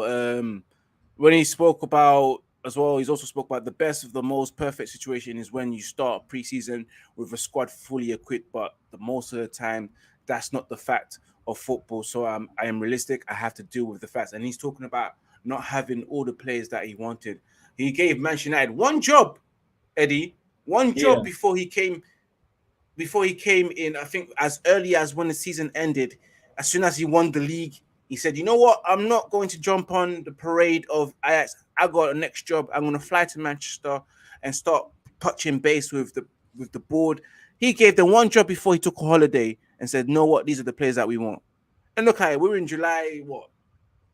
I don't know. What's July 19th, and we only signed 2 players. So he was reflecting on that. You know, he understands realistically, Manchester United will not get all their targets before the players jumped at July 8th for their pre-season.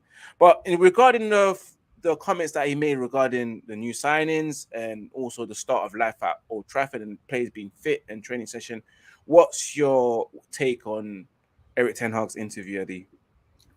Guess one thing. I'm gonna get one thing first. Chat Mafia. I'm not gonna get on y'all today, but get to 50 likes. I need 50 likes, Chat Mafia. Y'all get to 50 likes. We're on 46 right now, Eddie. 46. We need that 50. 50 look good. 50 look good. To answer your question, I think that's a part of the reason I was so excited. Because I think as United fans, we got so accustomed to the winning that we forgot what it takes to actually win. We just, walk out, put the ball on the pitch, and let's go get the job done. That's what we thought it entails. But It's about establishing a culture, and through that culture, you establish successful principles for the team. And I think the idea of being no nonsense and the idea of being in absolute fantastic shape are two types of things we cannot stand, like we cannot be without. When you look at all the top teams, mentally, they're at the top of the list. I'm laughing at these carry. Yeah, he can distract you. That's what he's about. He's moving carefree, bro. He's trolling carefree. Yeah, shout out to this guy. It's not gonna happen. But yeah, we needed mentality monsters, and we needed people in shape. I can't tell you how many times I looked at that United team and it was just like they looked soft, you know? They didn't look like athletes. They just looked like they come out every 2 days, kick the ball around, do this, do that, enjoy their time with the red shirt on, shit like that. Ten Hag in a matter of days has instilled what United actually is. It's an institution, a footballing institution, of winning culture. And Sir Alex wasn't a nice guy. You could talk to the rest of those classes; they'll tell you he's not like the Sir Alex you see on TV was not the guy that we were accustomed to. So I don't know where the space for a coaching style like Ollie even existed. Where it's we're gonna be better guys. It's okay. Rashi's gonna do good next time. Don't worry about him. Nah, be cutthroat with the shit. That's what we were built on. So I'm excited, man. I'm always excited when I hear him speak. And the thing that people have to understand is he is a tactician, meaning he thinks before he speaks. He will give you what he wants you to hear, not necessarily what might be going on. So that's man. We got a real adult in the room, man. We're looking good right now. Absolutely. You know exactly what you said. He's a tactician. And I've always said it before. Someone with a bald head means he scratches his head so much that he thinks so much to the extent that his hair's always gone. And you see that. And I like the Tinkers. I like the Pep Guardiolas. And I like the Ten Hag. That head's been scratched so many times, the hair can never grow back again because he's too busy thinking. And when you're thinking hard, you're always doing this. But yes, guys, a shout out to Flawless. But let me just get to the comments as well because we did miss out the comments, guys. Worldwide Red said that. I don't rate McTominay at all. So people say it's an agenda, but real talk, I like Charlie Savage. More agendas aside. Keenan says 4 midfielders gone and we only signed 1. Carefree doing his carefree trolling, saying that Frenkie de Jong rejects Eric, then shags for Chelsea in the. Oh my God! What am I even supposed to read that? I don't know, but I'll be worried if I was a United fan. Big up anyway, my guys. You've got Florida saying, "Hello, let's go." #Red United, and Ronan saying that's concerned about De Jong to Chelsea report, not very reliable sources. And of course, guys, make sure you smash that like button. Remember to share, subscribe as well. We're trying to get to 50 likes.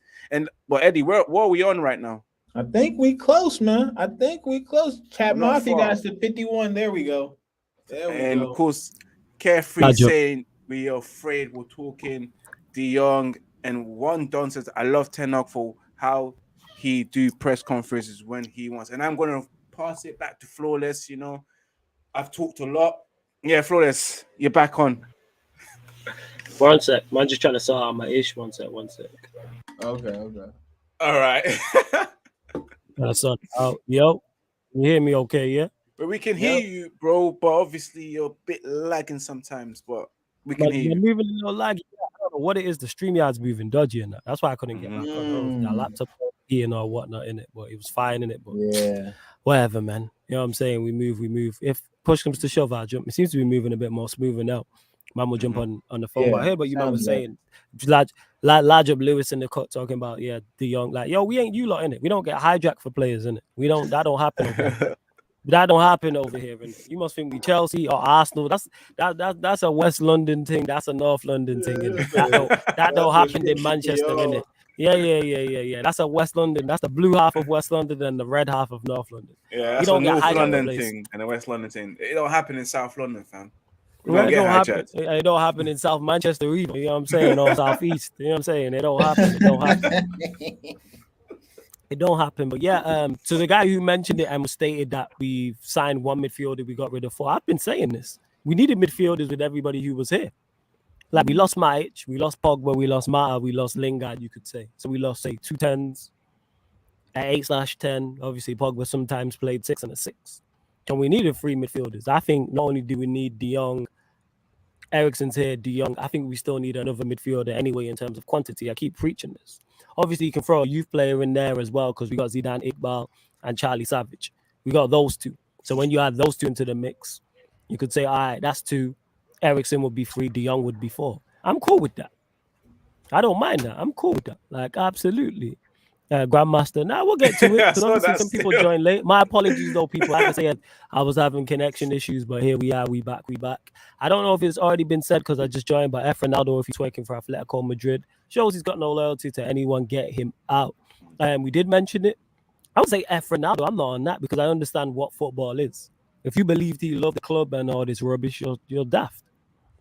If you believe that he loves the club more than he loves himself, you're foolish. He'll always put his best interests at heart over the team. And he's not wrong for that. That's not a criticism, people. He should go and want to try and compete at the highest level. All football players do. So I understand that. But I stated this already. He's in this predicament. He has to hold himself accountable. Why did you come back to Manchester United? Say this all the time. I questioned that. I questioned that, Floyd. I said it earlier on. I was like, you knew Manchester United was shit, you know? You knew Manchester United just lost the Europa League final to the Yellow Submarine Villarreal. You know, you knew exactly that Manchester United don't play good football under previous regime. I just don't like saying that name anymore. You knew everything that Manchester United haven't been great, but you chose to come back. And you said you wanted to make Manchester United great again. And you dip in when obviously the ship has sunk. Like, we finished late. Obviously, we didn't finish in Champions League. You could have left at the end of the season. You could have announced it. But then again, I've always said it before. Ronaldo is a big, proud sponsor of Beyonce's album, Me, Myself, and I. Because that's all he cares about is himself, and whoever. Ronaldo himself, man. But it is what it is, man. It's just time for Manchester United to just bite the bullet, get rid of him if it's needed. Because you can't just sit here like all the time doing these transfer sagas. We had the Paul Pogba saga, you know. We don't need a Cristiano Ronaldo saga anymore. We're tired. We're tired. Us Manchester United fans, mentally, we are tired of all of this, you know. We don't need this right now. We just want to be happy. Here's the unfortunate thing. Here's the unfortunate thing. With everything that we didn't put the likes of and again, I might not enjoy this player when I mention his name, but I have to give credit where credit is due for how he's approached the new manager. For what we put Rashford through with the amount of criticism and just, I don't think it ever has been as bad for his performances as well. For him to come in the way that he has for these past couple games with the energy that he has, it's been a breath of fresh air to see him approach the game like this. And so you contrast that to Ronaldo.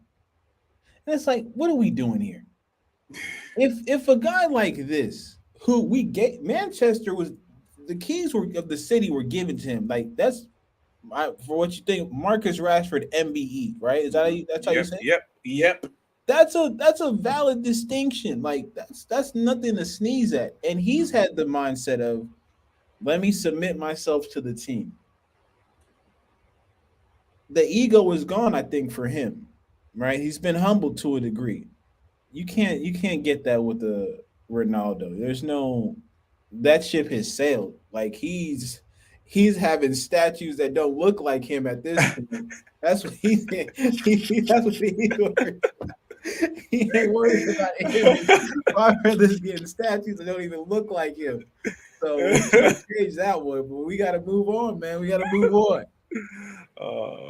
Cristiano Ronaldo himself, me, myself, and I. It's me. We can't even put that. You can't even put the I. He probably says Ronaldo. Like, me, myself, and Ronaldo. Me, myself, and Ronaldo. That's what he's saying. It is what it is, man. I think Flawless, again, as we have lost him, you know, And the funny thing is that we've spoken a lot.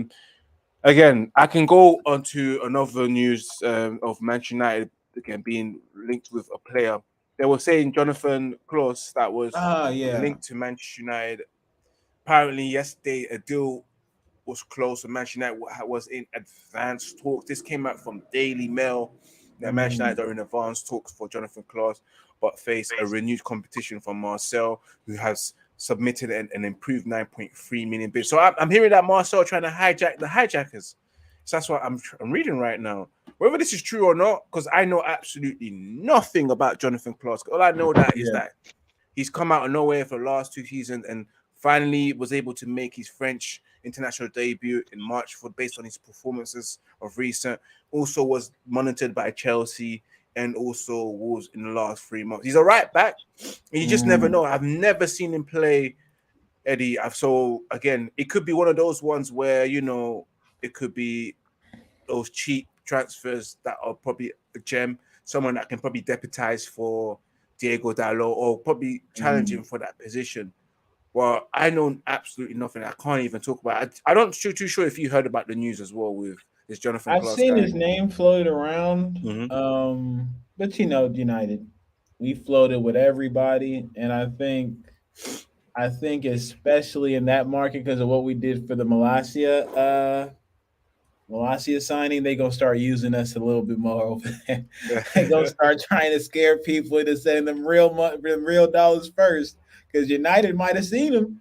So next thing you know, they might come through and swoop him up before you. Like, you know, it's a bit of games. But I think just, again, the profile of player that we want, that's the only thing that's exciting me. Like, it's people who can somewhat have an influence from their position wherever they are on the pitch. They're not just there to run around and act like a decoy. No, if they get the ball at their feet, they're deadly to create, make the right pass, or heck, if they're close enough, take a shot. I think that's where I'm at with, you know, with Klaus. It was, again, I think because we still have Wan-Bissaka on the books at his wages, he has to go first. But you know, honestly, we're Manchester United. We don't have to sell these players to buy play. I don't know why they told y'all that. We getting bread, people. We just had Ronaldo for a whole year. We getting bread, people. Like, that's not a problem with us. But yeah, they gotta do their kind of business, you know. Yeah, we've been getting bread. It's just that the bread's been going to the owners. Like, regardless, week in, week out, we get that money. We just don't get to see the money, you know. We know we're rich, but we just don't see the richness at times. But big up to Daredevil that says if Ronaldo goes to Atletico, Real Madrid fans will curse him. And I said it earlier on during the stream. If you guys was tuning in earlier on, make sure you watch it in the playback as well. And make sure you put your comments as well, your thoughts, if you do watch it on the playback. I said that they will curse him. Spanish people, they don't take betrayal lightly, you know. They will stone you to death. I've seen when Ronaldo left Barcelona, went to Inter, went to Real Madrid, and Figo, when he left Barcelona to Real Madrid, he was called all sorts of names, left, right, and center. They were never happy. Since then, they hate Luis Figo, the Barcelona fans. But again, Daredevil said if Ronaldo leaves, it's for the better for our club. Simple as that. Mwangi, I believe that's how you pronounce this. Talking about Jonathan Klaus, I think he said that he's a baller. He's certified. Trust me. Like, you need to send me some links of some clips to so I can believe that he's a baller. Because I've never seen him play, but you probably have. Mr. Mid said that he's 29, and Ray Allen says Chelsea will be taking Frenkie de Jong. We have the money. Barcelona wants, and Albert shows get him ASAP and sell Aaron Wan-Bissaka. Big up the man from Malcolm. Again, Aaron Wan-Bissaka. The player that I think like Manchester are struggling to get rid of. So they've told him 3 times, you know, you can leave, right? You know, 3 times, and knocked on his door and said, yo, you know you can leave, right? You know, because he seems to think that he can fight for his position. How many times have they knocked on his door with a suitcase saying that, you know, you can leave, my guy, you know? And he's still you start hitting the lights at the party. Yeah, man, it's getting real late in here. Yeah, exactly. Lights start to turn off. You know you can leave, right? I've seen the type of situations. Aaron Wan-Bissaka won't be sold. But Eddie, your take on De Jong so far, this transfer. So Look, this transfer saga. That's People, longer let me than tell Dragon y'all Ball Z something. saga. Let me tell y'all something. This is why I'm trying to be patient. I'm trying to be patient. Not with the business people. I'm trying to be patient with our fan base and other fan bases. Look, we have deals agreed for, put in place. All that we're waiting on is Barcelona to clear the bill so he can leave. His coach, the person who put him in a position even be in Barcelona, is asking for him to come to another highly esteemed club and reap the benefits of what they can create. Chelsea's not offering that. All Chelsea is offering is a place to play football that's not Barcelona. Mm-hmm. Again, and you haven't sold Jorginho, you haven't sold Conte. They're still going to want to play. They're still going to want to be big parts of what you do. That's a position that Frenkie needs. At least with us, he comes in, he's shoehorned right away because he's at the top of the list of talent. Even if he plays at his absolute best and he's clear of those two and Conte and Jorginho, the manager has already created a certain amount of trust with them while they're out there. That it'll take a lot for him to change the mentality of Tuchel and not putting them in front. So I'm fine with it. I understand that the best thing that's happening for us is Barcelona making all these signings with this monopoly money they're using. Because then they're gonna have to pay him, and then once they pay him, he'll pull up. He'll pull up. I'm not too. Yeah. Me too. I know that there's a deal in agreement between Manchester United and of course, for Manchester United to stay there and still pursue Frenkie de Jong, it means the player has been in conversations with Ten Hag. Let's not lie. Mm-hmm. He probably wants to come. But of course, in the media, you're gonna have to play it down. You know, you can't just talk shit about your employers and say that I want to leave. You know, you don't do that. Sometimes it's completely wrong. And we are all aware that Barcelona owe him at least 17 million euros. You know, and we're wondering how you're gonna pay that back. Or Barcelona themselves looking for a higher fee from Manchester United to up it so they can use some of that money to pay him off and tell them that we'll pay the rest in installments. We shall see. We just don't know. But I'm in genuine belief that the deal is there to be done. The player does probably want to come. I know it's Barcelona is his dream club, and you're being kicked out. And again, my guy, if you're being kicked out so many times, you need to leave, man. How many times did your girlfriend need to tell you that I don't want you? I don't want you. Like, your stuff has been outside my house for the last week. Please come and get it.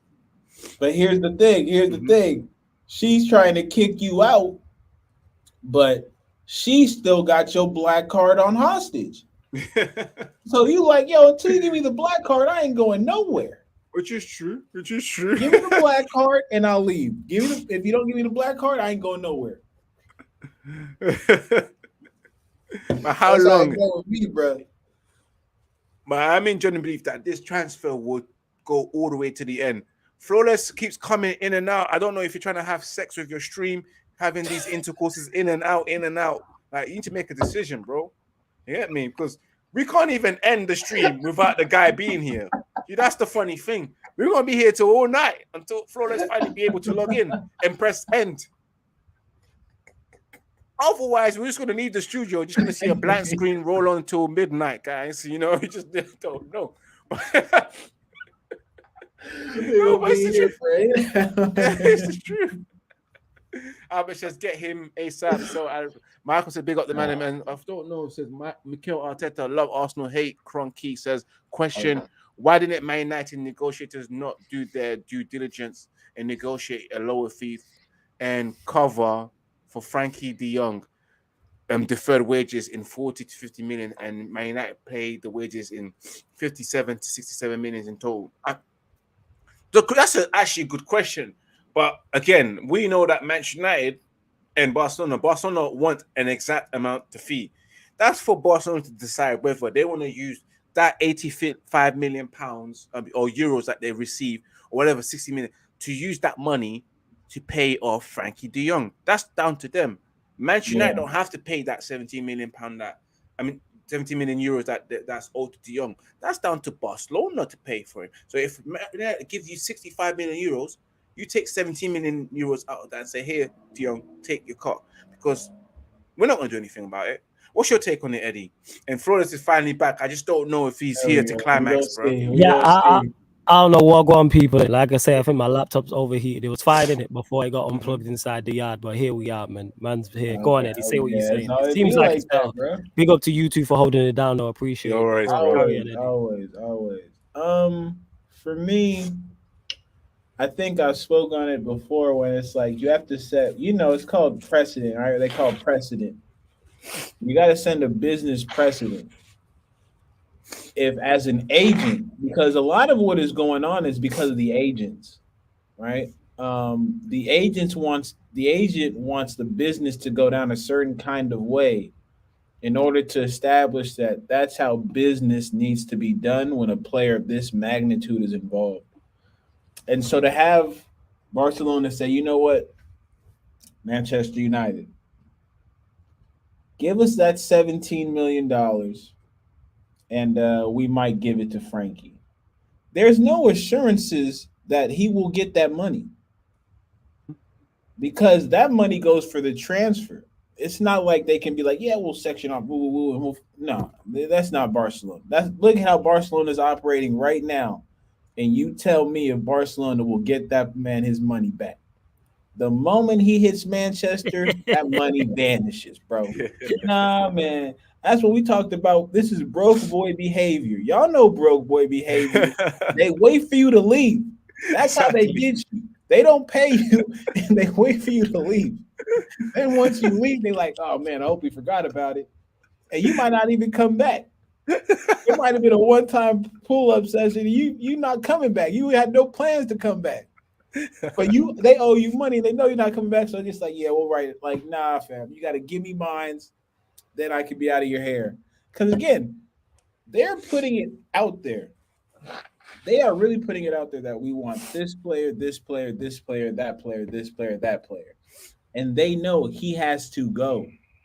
See, there's a reason they're saying go, right? And he's saying, I'll go, pay me. That's what it comes down to, I think. Oh, they owe him 17 million. Of course he's paying money. He's 17 million people. You know how many millions that is? 17 of them. I keep telling people this. 17 million. Of course he wants his bread. Let my job that I work at owe me 17 pounds. I'm pulling up. I'm pulling up. Let Eddie's job owe him $17. Let him be $17 in his next paycheck. Even if you owe me $1 or £1, I'm chasing you for this, bro. Yeah. I'm saying pay the bread. And in terms of people saying, yeah, United couldn't go. One, I don't even know if it's legal. I don't know if that, because I've never seen anything like this before. I don't know if it's legal for Manchester United to actually pay De Jong what Barcelona owe him to get him to come to Manchester United, number one. Number two, it's not our duty. He is an employee of Barcelona Football Club. That's on them to pay him. Someone added me out. It might have been in the comments. And someone was like, that's like paying child support for somebody else's kid. Absolutely. Facts. Absolutely. Someone said it. I can't remember who it was. It's someone in the comments or someone added me on Twitter about that. I was dying, but I was like, that's what it is. Imagine someone coming to you, I'd be like, right, the girl was like, you have to pay child support. You know what I'm saying? So you're not even involved with this woman. It's not like, y'all moved in together and she has a kid, and of course you look after the kid, of course, because your boy, it's like, you and the woman ain't, and it's like, right, you got to pay child support. Of course, going wild out. That's on Barcelona. And Manchester United are not trying to be taken advantage of, because then everyone will be looking at us. I've said this before, our reputation is in the gutter, and we're trying to change that, and you can't change that in one window. And it's not like, you know what I'm saying, I've used the analogy before about us being a hoe and now we're trying to change our life. A hoe can move. Manchester United can't move. We can't go nowhere. We are stuck in this city. Like, people are fully aware. But I like the business we're doing so far. The Malacia deal, great business. The Martinez deal, was it 45 million, was it? Something like that. 45 going to 57. Yeah. Let's say 45 million, 50 million. Quality. Eriksen. This is smart business. If we get De Jong 70 million. I think that's also smart business. So it seems to be going for the first time in a long time with having a transfer window that makes sense. That's what I would say. And you can see the idea behind it. That's what I like. So, yeah, that's my thoughts. Big up Why Not in the comments as well. Big up everyone in the comment section. Make sure you hit that like button on the video. We'll make sure you share this across all the socials. Subscribe to the channel. Hold up, Flawless. Hold up, go on. Flawless. Hold on. Go on, fam. Chat Mafia. I've been on my peaceful tip. I've been on my non-violence tip. But y'all taking my kindness for weakness now. I told you I need 60 likes or I'm pulling up outside your yard. Like y'all say, man, I'm pulling up, man. Give me that 60 likes, man. We're only 3 away, guys. Get to 60 likes. Shout out to Ivorian and Eddie for holding it down. Obviously, while I had issues, but we'll continue the show on as well. Get your questions in, people. Get your questions in. And Eddie mentioned this. I wanted to get to this from you. Obviously, Harry Maguire got booed today. We don't know if it was Manchester United fans, Crystal Palace fans, or both. You said boo that man. You're all for it. I know why. You know what I'm saying? Because I know you.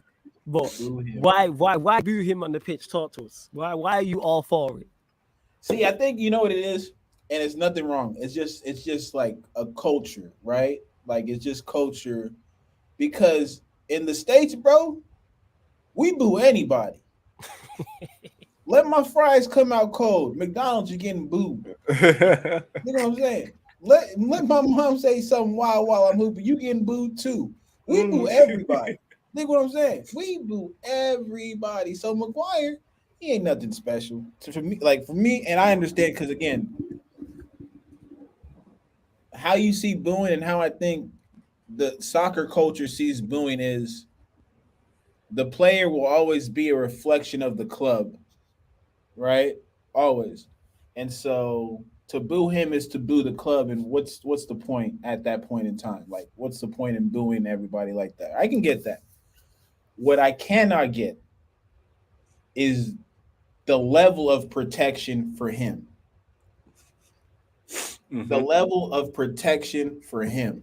If it was like, oh, Ahmad, that's a terrible pass. Boo. I'm like, all right, relax. This one, he got some on layaway. He got some boos on layaway, still left. He got some in the oven that are still cooking. We need to boo him for 6-1 till the day something happens to where he's not at the club anymore. That's going to be my prerogative. I don't force that on other people. I don't. But I'm telling you this right now. As a Manchester United captain, I've never been more disappointed in a player. Because he don't fight. He don't fight for his teammates. And I'm starting to question, does he really fight for the badge? Like, do you fight for yourself? Do you fight for your teammates? Do you fight for your badge? You don't have no fight in you. So I'm going to boo you because I believe that you have people out there, even teammates, right? I think he's terrible, but Bruno, the passion is enough for me, right? Let's see who else. We can go. David De Gea. That's somebody who has fought to uphold whatever standard we have left, and he can't get a shout for a captain. Yeah. But this $80 million scrub, like I gotta care about his feelings. Nah, family. No. Now I appreciate the both of y'all, because again, we always need a balance. That's why I said I'm a boo for the both of y'all. That way, when they start throwing things, they can't reach me. They can reach y'all. They can throw things at y'all. They can see y'all and throw things at, but they can't reach me. So I'm a boo for all of us. I'll do the collective booing after y'all can be cool at these matches. You did. I got y'all. Y'all my boys. Speaking of booing as well, you got Donny van de Beek, who came out to the reporters and they interviewed him, asked him about the boos. Before we get to that, Ivorian, I want your thoughts on the Maguire booing thing. Your thoughts, bro? I don't have thoughts, man. I thought we don't boo our own players, innit? Like, but it's happened in the past, innit? To a certain somebody, innit? Like me, I'm happy when someone gets booed, you know, because he just a booing is deserved, you know. I don't know why. That's the thing. That's the thing. Well, not to cut you off too much. Labille. I saw what Labille went through, and I'll leave it at that. Yeah, I leave it exactly so. That's what I said. We don't, us Manchester United fans, as we said before, we don't boo our own players, and we clearly did not long ago, you know. So yeah, like Maguire getting booed. I'm not going to be here. I don't know why the British people, us people, say that it's rude to boo someone. It's not good and all that kind of stuff. Booing isn't a matter of opinion. And I'm sorry, I'm allowed to, you know, display my opinion. And if I don't like what I don't like and why I don't like what I see, I will have my opinion. And if I want to boo, it's a freedom of choice that I will boo. So if fans booed Maguire, it's because they know that he's been poor. His standards has dropped massively. He's not worth the money that he costs 80 million. He's not meant to be a captain for Manchester United. So every fan has their rights to display their view and anger. Yeah, they can say booing is bad. I don't care, man. Like, any means necessary nowadays to let man know that he's shit. Any means necessary. You know, even if you have to... No, I don't want to be throwing things at him, but even if you have to just say you're shit, you're shit. It is what it is, man. Maguire got booed. We move on. Everyone gets booed in life, you know. We moved on. I get booed as well, but no one comes to my defense. Yeah, I've been booed. Does anyone come to your defense? Yeah. Exactly. So why is it because a football player gets booed, all of a sudden, that's true. we need to help I think it's more so because it's on the pitch and one does his flawless English people too soft, bro. I don't think it's that. It's more so it's not like he's made a mistake on the pitch. Like, if a player gets booed because he makes an error, cool. I understand that. But I know my connection's moving a bit dodgy, but as long as you lot can hear me, it don't matter. Yeah, we got it. Yeah, it don't matter. Like, in regards to, yeah, like, I don't see how it helps. Like, once he puts on that shirt, we should be trying to help him do his best. I don't see what booing does. I don't see the benefit to it. Like I said, if he makes a mistake or he makes an error and he gets booed, I get that. That makes sense. But booing him in a preseason friendly, what does that do to him? You know what I'm saying? What does that then do to his teammates? He's wearing that. He's one of us at that point. As much as we dislike him, I say this all the time. Imagine, like, when you're a football fan, that's like extended family. But Harry Maguire is kind of like one of the cousins you've got, but you don't fuck with. That's what it is. You know what I'm saying? He's one of them, or he's an aunt or uncle that, yo, we're blood. Like, we share the same surname, but I don't fuck with you. You know what I'm saying? Like, we don't like each other. We don't talk. That's Harry Maguire, isn't it? And there's many of them in the Manchester United team that I look at and I go, I'm not going to see anything happen to you. You know what I'm saying in that? I don't want anything bad to happen to you. So in the Maguire instance, I don't get the booing. He knows he's playing bad. Like, he knows this. We see him respond on social media. He's very insecure. So I wouldn't say English people are too soft, because that's English people booing him. Don't get him mistaken. Don't get him mistaken. There's Manchester United fans out there on that tour. Yes, of course, there'll be the local people there, but there's Manchester United fans out there. Flawless, understand this as well. You pay to watch something. You use your good, hard-earned money to go and pay to watch something, and what you're seeing is not good enough. You're entitled to display your opinion and say boo to this performance that I'm seeing right now. So I get what you're saying. But wait, did they not boo him early though? They booed him very early. Yeah, because they wasn't happy to see him. They paid to see someone else. They paid to see Raphael Varane play with Lindelof. Yeah, and you end up seeing someone else. But it's a friendly. It's pre-season. Like, that don't benefit him. I'm all about trying. This man is not good enough. We need everything we need to do everything in our power to help him. He needs all the assistance. Just to me, like the same way when Fellaini got booed when he was warming up, and some of the fans shut that down. It makes no sense to boo one of your own. Like I said, criticize him after the match. If you boo him after the match, if you boo the performance after the game, cool. Why are you booing him in game? I just don't know. That's just me. Flo, I just think people are fed up with Harry Maguire. Just the interviews, his face. Maybe the way he wears the Manchester United jersey and the kit. No, his face is definitely a big part of it. His face. At least for me. Man said his face. You know what I'm saying? And that. Yeah, but here's the thing with that. Yeah, I get all of that. And Rostal says the Prem matches don't get played in our country, so allow the overseas fans to let their emotions and feelings flow. Yo, the over fans, they get their emotions and feelings off on social media. Don't get him mistaken.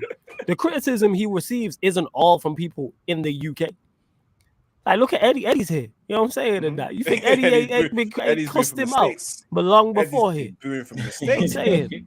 Like, you think other people stateside, or whether it's South America, North America, whether it's somewhere else in Europe, whether it's Africa, whether it's the Caribbean, whether it's Asia, don't you think he's getting criticism from all across the globe? United are a worldwide team. Of course he is. This is why he be defending himself. It's not just people in Manchester like me. who are telling him he's not good enough. It's everywhere. It's the four corners of the world that he's being told he's not good enough. This is why he be posting his own stats and doing all this against Andorra, which don't help himself. But yo, that's imminent. And I've been praying for him, and even God is not answering my prayers. He's probably booing at Maguire as well, thinking, nah, bro, I'm not going to help you. It is what it is, man. It is what it is. But that being said, speaking of centre backs, I want to get both your thoughts on this before we close out as well. Speaking of centre backs, now with Martinez here, this has been mentioned. Ten Hag does have a selection headache if we play with a back four, because he now has Martinez, he has Harry Maguire, he has Lindelof, he has Varane. He's got to pick two from them four, so two of them four are going to miss out. Who is going to miss out? I'm presuming Martinez plays to me because he's his signing. So to me, it's Martinez and one other. I would always say I don't see Varane getting dropped, but then on the other hand, I could also say I don't see Maguire getting dropped. But then on the other hand, I could say Lindelof suits what he's trying to do. So Eddie, we'll go to you first. Two questions. What centre-back pairing do you think goes with? What centre-back pairing would you like to see? Oh, man. I think I saw something that said he's more inclined to go with Martinez and Maguire. And you know what it is about Maguire that I realized? And I'm just going to, I'm going to capitulate to this point, man. Other than a cockroach in a nuclear holocaust, I don't know who's tough. I don't know who can withstand more. This dude Maguire is really going to withstand all the shit he done put me through and still be our captain and starting center back. But hey, you know what? I'm going to leave that alone. So I say Martinez, Maguire, because just being objective and not having my emotions into it, I think those two are the ones whose fitness you don't have to question. And I think for Ten Hag, he wants to build some type of connection with his pairing. Like, because every other connection we've had, they just look disjointed. The entire just disjointed. So he has to start somewhere. I think it'll definitely be Martinez and Maguire because they just show up every day. That's my thing. With me, what pairing would you like to see before we get on to you? What pairing would I like to see? I would say. Would you like to see? I struggle with this one because it's Martinez and Bailly or Martinez and Varane. But Martinez is the mainstay. But the two that I wanted to play, that's a menacing centre-back partnership. But go on, you know what I'm saying? But they can't stay healthy. Them two, they just can't stay healthy. Yeah, Bailly can't. Yeah. So it's like, because he has the 2 assists, I'll go Bailly. So you want to see Bailly Martinez? That's your preferred. Yeah, okay, same question to you, Ivorian, innit? What pairing do you think Ten Hag goes with, and what pairing would you personally like to see?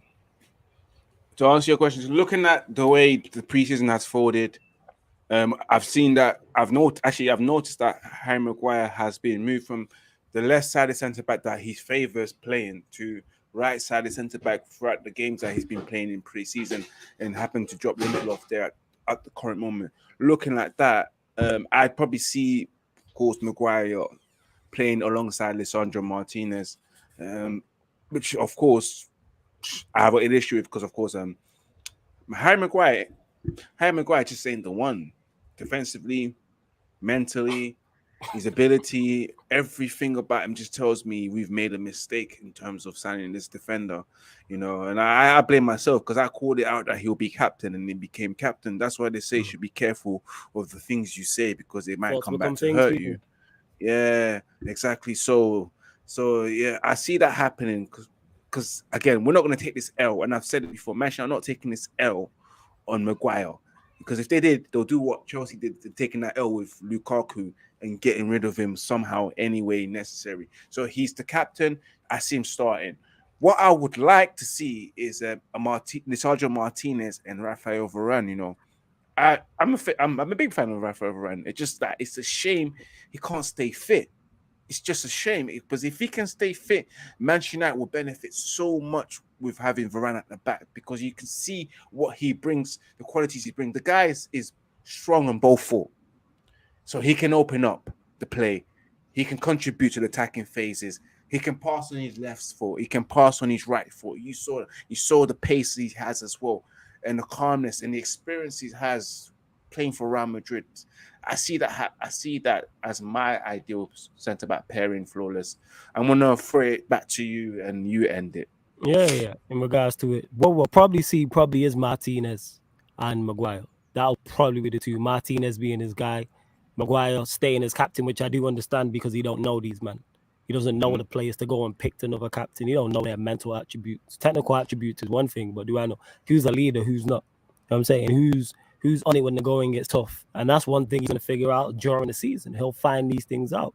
Who is a great influence in the dressing room? Who's not a bad influence, but who doesn't respond well to adversity? Who responds very well to adversity? Who do the players like? That also takes a part in it as well.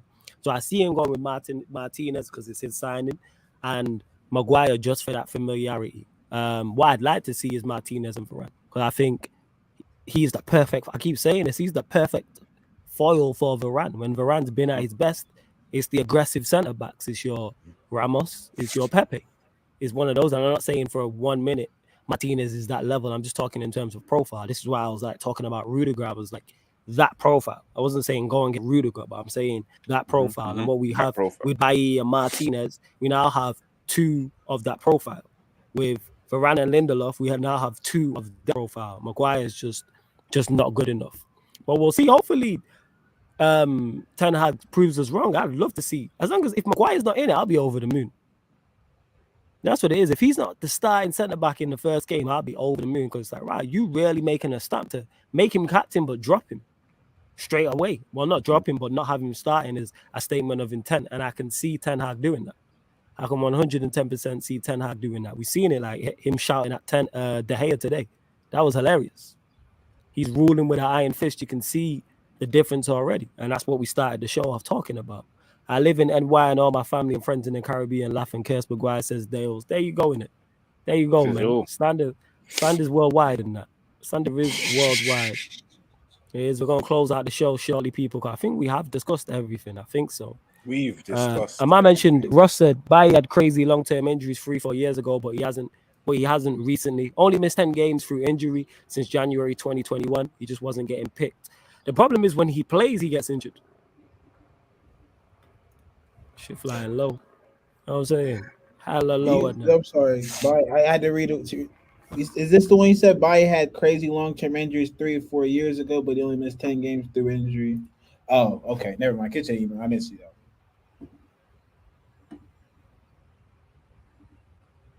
You got it.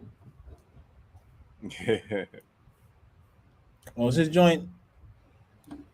Oh. Nah, it was the damn plane, fam, or helicopter. Oh, okay. Damn aircraft. That's what it is. Aircraft hella low and that.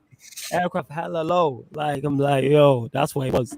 Aircraft hella low. But yeah, with Bailly, the issue is him staying fit when he plays games. That's the problem. Same with Varane, but the reason why I give Varane more of a blight because he's been in one season. But Varane needs to get fit. I think he played 22 league matches, not enough. I need 35 from you. Oh, well, look who's in the building and that. It's been a minute. He's back. You know what I'm saying? He's still looking for Rafinha. Just about to end as well. Yeah, he's still looking for Rafinha to join Arsenal. What are you saying, Zane? Jesus, 3 goals in 2 games. Are you hyping up preseason goals against Bundesliga 2 teams? He don't want to do that. Bundesliga, Zane. Bundesliga 2 teams, fam. Nürnberg or whatever they called. Bundesliga 2 teams. Jazz play for him. Yeah, Jess plays for them. That team don't even have a badge on FIFA. Is this what we're doing? Zane, this is how far you've fallen. Hey, Zane, you looking forward to your doc as well, the All for Nothing documentary. The Arsenal team, August the 4th and that. Hey, man, you want to put a little friendly wager on if M9 or this little scrub you got in that red gonna do something, let me know, Zane. I'm all ears, man. What you saying? You say Martial outscores Jesus, of course. Oh, easy. Without doubt. Yeah, without doubt. You know what I'm saying? Without doubt. Big up Zane, though. You know what I'm saying? Be nice to him, people. You know, he's suffering. He's a long-term Arsenal fan. That's why he's suffering. So, you know, be nice to him. Like, all jokes aside, it's really peak. And Zayn, we're here for you, man. Like always, man, to help you through these tough times. Like, you know what I'm saying? Like, it's like being at AA meeting for Zayn. So, you know, like, as an Arsenal fan, big up Zayn. No love for the super chat. Everyone, make sure you hit the like button, subscribe to the channel. Make sure you subscribe to Red United TV as well. Wondon is convinced. He's saying, flawless, Maguire will not start in the Premier League games, only in the Europa League, bro. I hope you're right. And I don't even want to see him in any, like, key Europa League games. Like, if we're saying Europa League games once we're through in the group, cool, absolutely. But I ain't trying to see him in a knockout tie or quarterfinal or semi-final, first leg or something like that, or even second leg. Nah, I'm good. NM15 says this, talking about Ronaldo. Why would he go to Atletico when he destroyed them and also when they disrespected him? Because football is not a personal sport like that. It's a business. He wants to play in the Champions League. Atletico Madrid can offer him Champions League football, and one of the only teams that won him. None of the top teams won him. So he can go to Atletico Madrid, who are also runs in the Champions League. We see it when they played us. They scraped by us. They're not a good outfit. Gave him that too. Yeah, Ronaldo ain't gonna improve. Large Zayn again with another super chat. He says, Jesus, Saka, Martinelli will get more than Sancho, Rashford, and Martial. What more injuries? Yeah, I hear you, Zayn. Yeah, you spotting. You know what I'm saying? That man will get injuries, 100%. More injuries without doubt. I know you ain't talking about goals, assists, or appearances. I said Jesus, Saka, Martinelli. What about get me 150k a week and Ketia? What happens, Zayn? I'm saying. Eesh. You got Eddie and Ketia. I'd rather have Eddie from this panel up front. You know what I'm saying? Yeah, I'm saying these are better. The real Eddie, give me steady much over in Ketia. And he ain't gonna cost me 150k a week. You know what I'm saying? This guy who went to the championship and stunk up the gym. Jesus, who's the better winger than he is a striker. How you got number 9 on your back and you're better winger than you are a striker? Saka, who let the country down. You know what I'm saying? And Martinelli, who's got more constant goals. How many goals Martinelli got in his Arsenal career? He's like, is he even hit double figures? Can be. You know what I'm saying? And all of these man as well, including us three on here and me and us three on here and you, Zayn, them three, we all have the same amount of Champions League appearances as well. And Champions League goals. And Champions League assists. Just saying, innit? We're finishing above you lot, scrubs. You know what I'm saying? Big up Illis in the comments as well. Chat Mafia, hit that like or call Maguire to start headboy, folks. Eddie, you don't want that. You don't want that. Yeah, you don't want that. You don't want that. It hurts. Ask for Ronaldo. And Pogba as well. Yeah, facts. There's a lot of rumors, but I don't think Atletico. No, the reason why I could see it happening is because if they move on the 2 players, he's a great marquee signing for them. Yeah. Not so much on the pitch, but he's a marquee, similar to when they signed Suarez. They signed Suarez and ended up winning the league. Do I think he goes there and wins them the league? No, but how do I put this? It bolsters their profile so much if he goes to Atletico Madrid. He's the biggest player in their history to play for that club. Like a star like that. Like they've never used their marquee stars. Like Aguero wasn't really a star before he left. Neither was Falcao, was kind of. Torres was kind of. João Felix is kind of there in the mix. Yeah, go on, Ivorian. I was going to say João Felix and Griezmann, but that's about it. Yeah, like Griezmann was probably the one, you know what I'm saying, who put them on the map type of thing. But I'm hearing they have to sell 2 strikers. I hope they sign him in it. He don't want to be here. He came out and rubbished the reports about Sporting, but like I said nothing about the Bayern Munich links, the Chelsea links, or the Atletico Madrid links, or I didn't rubbish him not wanting to leave. And I'm not against him wanting to leave. I understand, but if you want to bounce, bounce. That's on United. Keep the questions Manchester United related. Well, I just jumped in and the glee at the Arsenal slander on the timeline. Oh yeah, Arsenal. I like that. That's a nice slander name still. Arsenal, co-clubs of us. I think we've touched on everything now. I think that's it. Anything else we mentioned? Everything. Yes. Yeah. We've touched everything, Flawless. You've missed out majority of a lot. Yeah, I was listening. Yeah, my connection, I don't know what's going on. It was calm and boom. I don't know what's happened in that. You know what I'm saying? Yeah, because we mentioned the friendly today, Cristiano Ronaldo to Atletico, Martinez, Eriksen. Who else? I even spoke about we spoke about Jonathan Klaus and also looked at Ten Hag's interview as well. In I addition to was that, listening in it while I was trying to sort out my things, so I got bits and pieces of it. You know what I'm saying? And what before we go, what was Ten Hag? Just give me a quick rundown. What did he say? oh wait, you spoke about how everyone's taking training great as well, and it's about working hard and getting philosophy. Then he spoke about he talked about the thoughts of Eriksen coming in, what he can bring to the team, and also Lisandro Martinez, and also talked about the young players as well that's been involved in pre-season, and these so far the expectations of his transfers as well, of how Manchester United have dealt with it. So yeah, that's about it in his interview. Well, guys, if I was you, I'll urge you guys to go on manunited.com website and watch the Manchester United exclusive interview. It's about 13-14 minutes long. You'll like it. It's a bit in depth. So have a look at that as well. Yeah, man. Hey, Zane, make sure you head over there, fam. You know what I'm saying? Yeah, he's got a real Ronaldo football on his club looks profile like. picture, man. He ain't Yeah, fooling man. no Zane, one, go see bro. what Zane, go see what real football football club looks like, not Arsenal. You know what I'm saying? I'm using that. Arsenal is good. That is good. Kofi says you United fans are disrespectful to your best player. Where is the disrespect? Not even. Like, what was disrespectful? What have I said or Eddie said or Ivorian said that is untrue about this, man? No, Again, people need to get out of their feelings. I'll get Go on, Eddie. disrespectful. Don't worry. He's a better underwear model for the ladies than he is a footballer. So there you See, go. that's There's your disrespect. See, that's off the field disrespect, and that's something you know him because I talk solely about his football. People always want to talk about, you know what I'm saying, everything but that man's skill. You know what I'm saying? And that I've never seen a fan base disrespect their best players. Example, Pogba, Ronaldo here, they don't deserve anything. I disagree with that completely. Again, but can you please answer how we disrespectful to Ronaldo? Before we get to Pogba and De Gea, where was the disrespect to Ronaldo? Were you talking about us? Were you talking about others? What were you saying? Like, let us know. Big up Kenan as well. Like, I'm genuinely interested. Yo, Ivorian, I know if you need to dip because we've been on for like 2 hours, it's calm. I appreciate you holding it down though, as well, man. Much appreciated. Yo, Flawless, what's good in the hood, bro? If Ten Hag was screaming that I'm at the press, what's going to happen with Ronaldo? Same. He wants what he wants. He wants his team to defend and attack. Like, and that's what it is, man. It's good that he's screaming at Ahmad and he's screaming at Hale and he's barking instructions. That's put into shape. I'm all for it. Absolutely. Absolutely. But yeah, I want to know, like I said, people always say it's like, oh, you disrespectful. Like, no, poke holes in my argument. Poke holes in Ivorian's argument with Ronaldo. Eddie will openly say, yeah, I disrespect him. So that's correct when you're saying that. But poke holes in the footballing argument. This is what happens all the time with this man. Nobody talks about this guy's skill. There's always something else.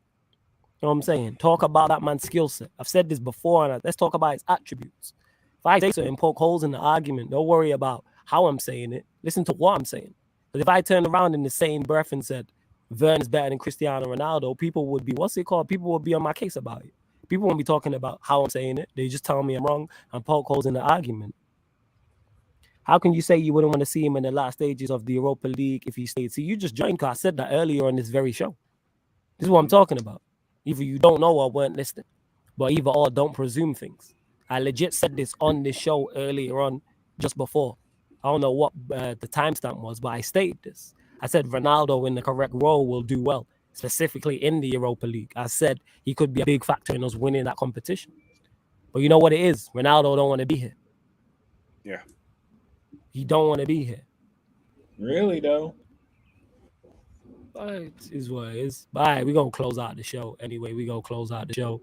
Eddie, love for jumping on. Anything you want to add before we leave, fam? Yeah, man. Thanks for having me. Always dope to be with my guy Ivorian on these Manchester United issues. Y'all make sure y'all subscribe to my brother. He got the baddies too now. I'll be following him for that more than anything. I need them baddies in red, you did. So I love for that. And I'm gonna probably catch y'all in a couple weeks because I'm gonna be on vacation. So I want to make sure, come and see the boys one time. And yeah, man, always love for the love people. Chat Mafia, like I said, unless you want that Maguire head, but I better see 70 likes. Okay. Because I'll make the call. I'll do it for the cause, man. I might not rock with him, but he's effective in certain situations. These is one of them situations. Get my boy to 70 likes. All right. Let's go. I'm good. Let's go. Big up, Eddie. Make sure you enjoy your holiday. Big up for holding it down. Same to you, Ivorian, for holding it down while I had issues. As always, Anything you bro. want to add, fam, man, let them know where they can find you and all that good Of stuff. course, man. First of all, again, big congratulations to Sarcasm City to hit 4,000 subscribers and counting, on to 5,000 subscribers as well. Man, big up to everyone that's tuned in, man. It's been a very good show today, man. It's been a long one, but it's needed as well at times, man. It's a good therapy session. But of course, where you can find me, you of course subscribe to Red United TV, watch yesterday's podcast, and also I will definitely be doing a watch along for the Manchester United Aston Villa game. And because of course it's a Saturday and it's early in the morning, around 11 or 12 o'clock, so I'll be doing that. Make sure you tune into that, and of course follow Red United TV on Instagram if you want to get the latest Manchester United news, the latest baddies. Tomorrow is Manchester United Women's Crush Wednesday again, so you'll get the latest baddies. Eddie's fist pumping as well. And as always, follow me on Twitter, Ivorian_Spice, same as Instagram. Until next week, I'll see you next week, guys. Yeah, man. It is what it is.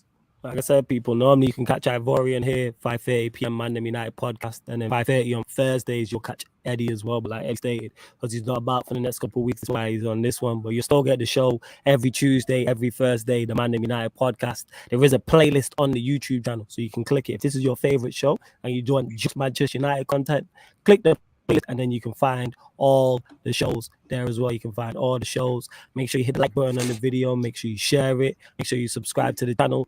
Don't forget as well, you can listen on the audio only platforms as well. So big up to everyone who'll be listening on the audio platform, SoundCloud, iTunes, wherever you listen to podcasts. But subscribe, roll to 5K. We're back tonight on the Twitch, people. Will it be a fan calling show? Now we'll do a Q&A. So that's Sarcasm City Sports Q&A, people. It's where you get to ask me and the rest of the panelists any sporting question. I'll be live on the Twitch. The link's also on the description. I will add Ivorian's channel to the title as well. I couldn't do it because my laptop's overheating in it. This heat got everything out here pushing up. Hey. But big up to everyone who has locked in. And this has been the ManDem United podcast on the Sarcasm City TV YouTube. Big up.